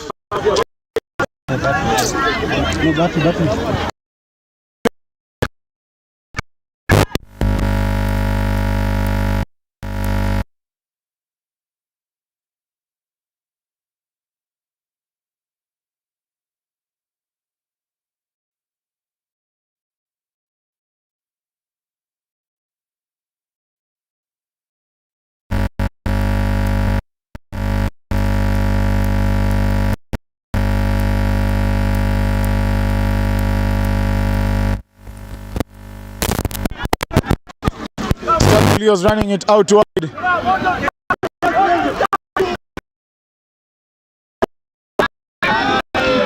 Sets that. Arnold Muita not playing in his own half. The ball finds just here. Strathmore Leos need to defend that beautifully as they leave space on the outside. No, Daystar Falcons really have numbers. Another step out there from Daystar Falcons. Bodies dropping. Strathmore Leos look tactical.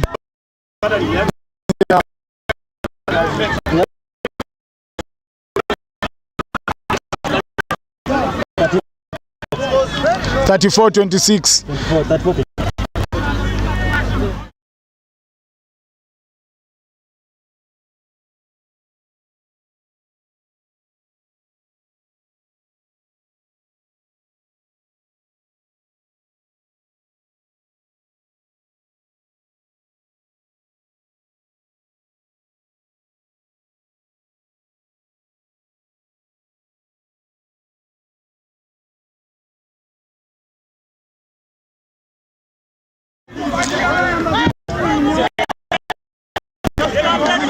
Quick play there from Daystar Falcon. They caught Strathmore Leos sleeping, but another mishandle there from Strathmore Leos. As we see a beautiful tackle there, Randy Otoma is brought down. For another kick, not playing in their own half here. This has been a kicking game here.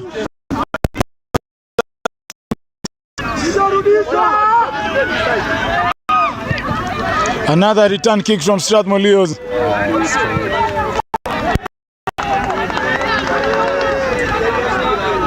That kick doesn't find grass, therefore it goes straight out, bringing Strathmore Leos back in their own 22. Daystar Falcons have the advantage here to counter-attack once again.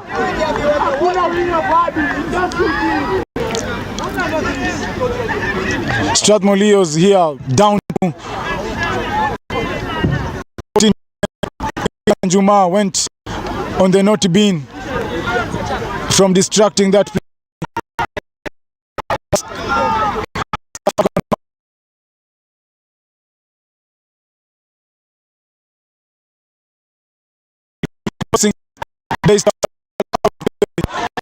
And what was expected this afternoon, ilikuwa lazima waguzane, and that is a Swahili face that defines a derby. It doesn't end without both of the big guns, big boys there, likes of Stanislas Shikoli and Clinton Omukwachi. Talk about Ted and Gaylord there, just having a bit of word or two, as we see taking control. Strathmore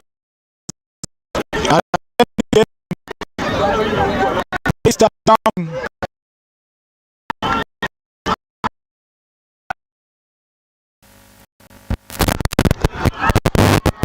With less than 15 minutes to be played, Strathmore really need to show discipline in their defensive pattern. They don't need to crack here.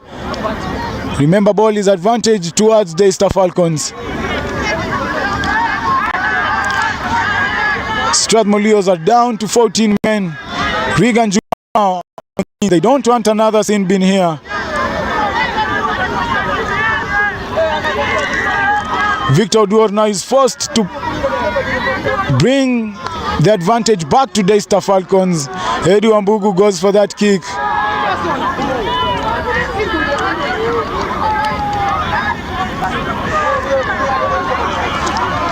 Daystar Falcons will be looking to ground this one.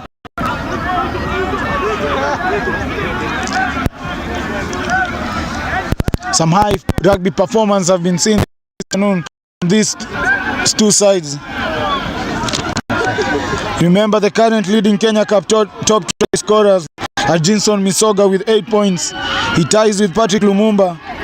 And at number 3 is Branton Lucilla, Daniel Kipchichir, Eric Antona, Ted Okala, Hobart Kuke and Bildad Ogeta. All of them have 6 tries. Another beautiful run there from Daystar Falcons, but it doesn't find space really. Strathmore defending solidly here. He's all alone. Another big carry there from Daystar Falcons. Bodies dropping, blue bodies dropping everywhere. There comes the handling error from Daystar Falcons. It is a knock-on, says the referee. Daystar currently at number 10, just a point behind Impala and Nakuru. They need a win to tie points with Strathmore, who are in the playoff position at 6. A win here today is a must for them to retain that position as they cross. I hope Kenya Harlequins and KU will lose today. Cabra stay on top, tying with Menengai or KCB, not getting a bonus. They retain the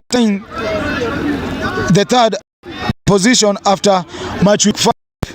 KU having lost one match,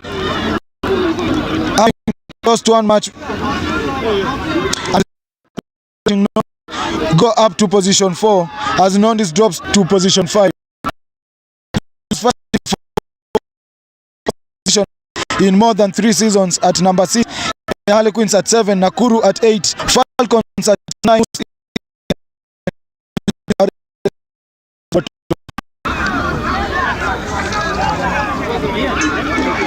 Some of the big names that are featuring here today for Daystar Falcons fully recovered back in the squad.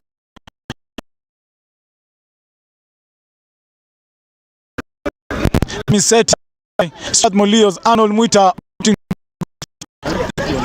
That scrum feeding that ball inside. Strathmore winning that ball. As we see the winning that scrum, says the referee. You have to hold a call. Those are one of the principles of the scrum. Now Jack Angawa having a word with Ted Okwaro there. 2 big boys just exchanging words.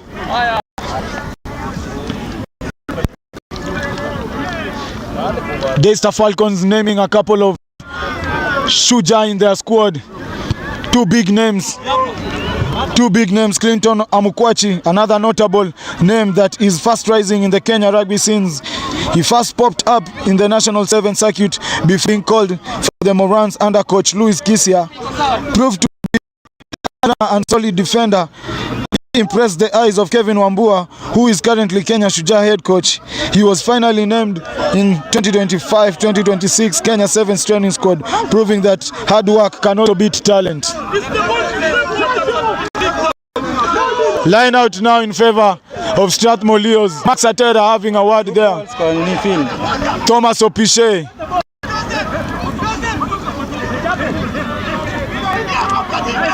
Thomas Opiche there, beautiful line out taken.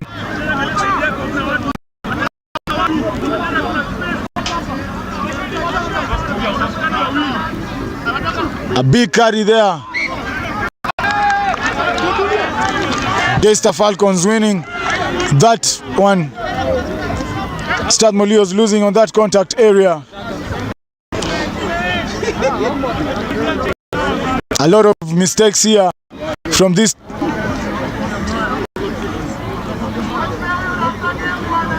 Strathmore Leos. They have the possession. They just need to keep the ball.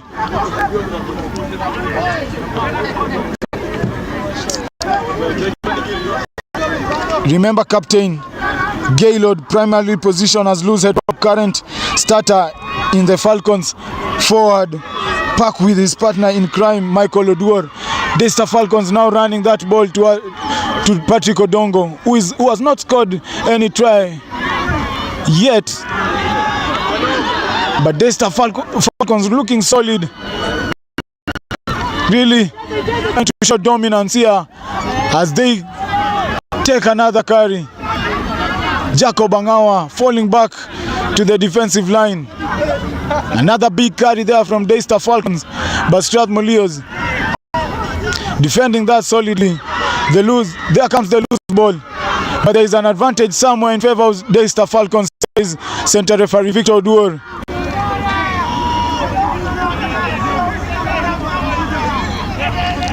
Gaylord,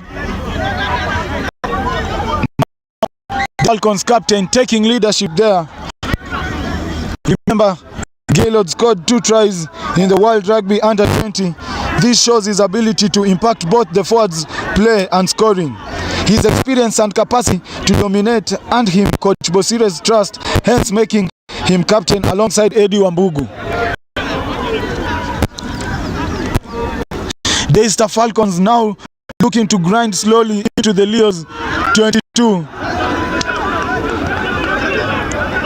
as they get another penalty there.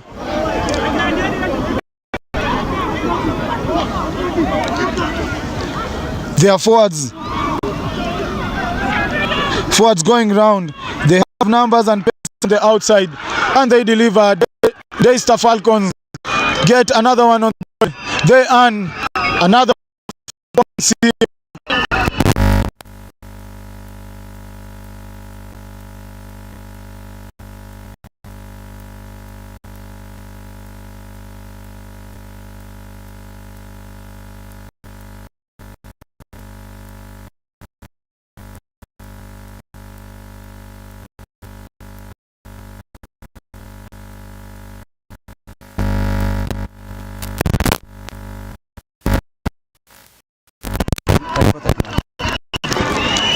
Eddie Wambugu adding the extra 2, being the scores 34-31 in favor of Strathmore Leos. Daystar Falcons just need a try here. Thomas Opish now showing some good sportsmanship. They are running with the ball in the center. They won this restart. Strathmore Leos, they need to get back in this game. With less than 10 minutes to be played, Arnold Miller decides to take that deep.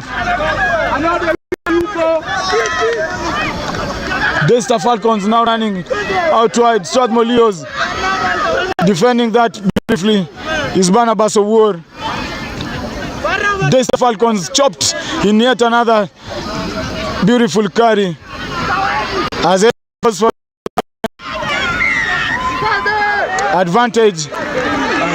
Not play there, says Victor Oduor. Strathmore Leos were offside.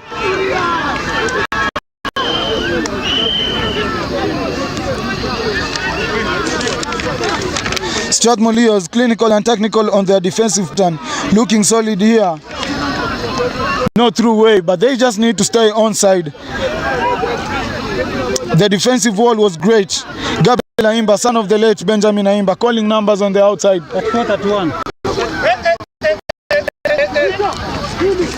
But a lot of pressure was building up here. As we see, Musingo alumni, Dantonga, at only 22 years, now controlling the midfield as he takes that b-ball carry. Daystar Falcons running it outright through Eddie Wambugu, who has shown an impressive performance here today. Daystar Falcons need to get one here. Strathmore Leos defending clinically and tactically here.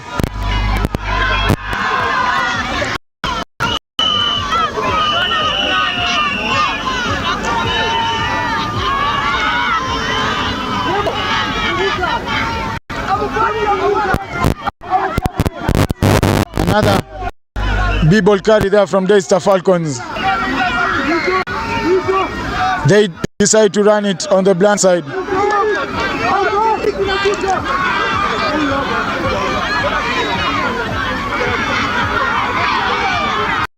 Strathmore Leos defending with sweat and blood here.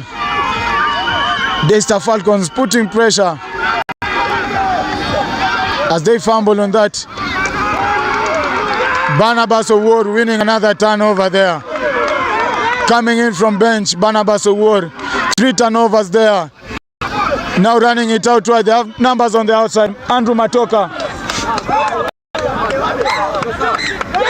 Strathmore Leos with that. Strathmore Leos with that narrow win there. 34-31 in favor of Strathmore Leos. They earn a bonus point here. Daystar Falcons getting their losing bonus. Both sides are proven to be. Strathmore Leos retain their playoff position.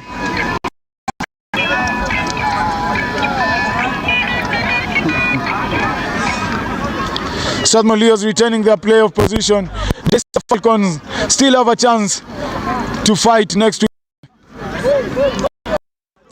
Not in a bad position as they retain number 10. As we wait for other results, Strathmore Leos have proven to be a very dominant side in a bit of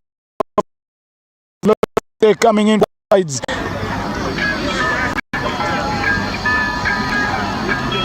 Thank you for joining us. I've been your top commentator, Sullivan Japaso, joined with my boss here. Remember to like and always share and leave a comment. Our social media platforms. On the 14th or 15th, the HSB 7th Division 2 will be taking place at Nyayo. Remember to purchase tickets through our link that are available on Instagram stories at Evans TV at Instagram. Also available on YouTube Evans TV. Sullivan Japs is my official Instagram handle. Purchase your Valentine's ticket there, and remember, you will never walk alone when it is Valentine's Day. Thank you. Talk for the day, word for the day, coming in from Strathmore Leos is a Swahili word, finya finya, ikikubamba unaenda nayo.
Habari yako Nairobi. Feel the beat. It's Sevens time. Racing down the field, hearts on fire. Every pass, every try, lifting us higher from Nairobi streets to the world's eyes. HSBC Sevens to watch champions rise. Nairobi Sevens rise. Feel the thrill, touch the sky.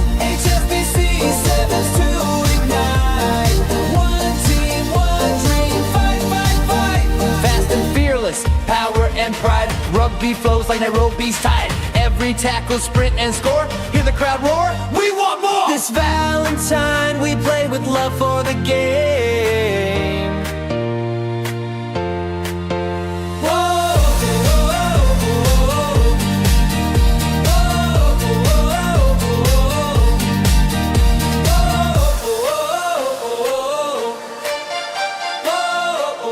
whoa, Sevens on the rise, lightning on the field. Kenya's heart is strong, our spirit won't yield. Habari yako, let's go Nairobi! Hey, Nairobi Sevens rise.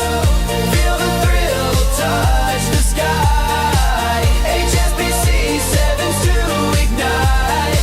One team, one dream, fight, fight, fight.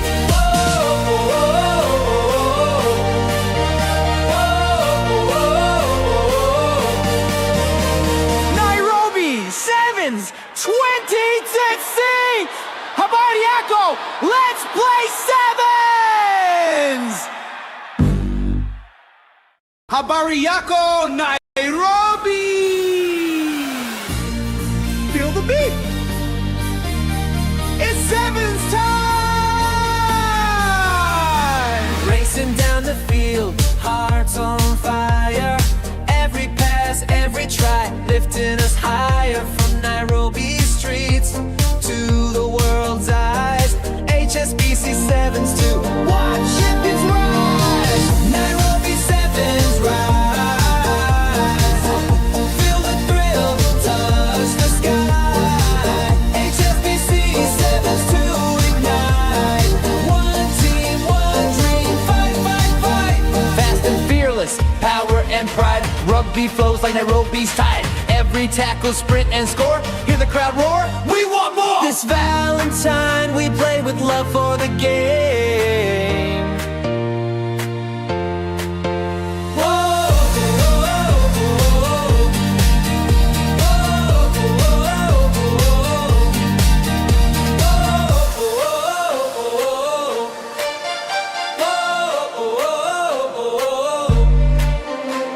Sevens on the rise, lightning on the field. Kenya's heart is strong, our spirit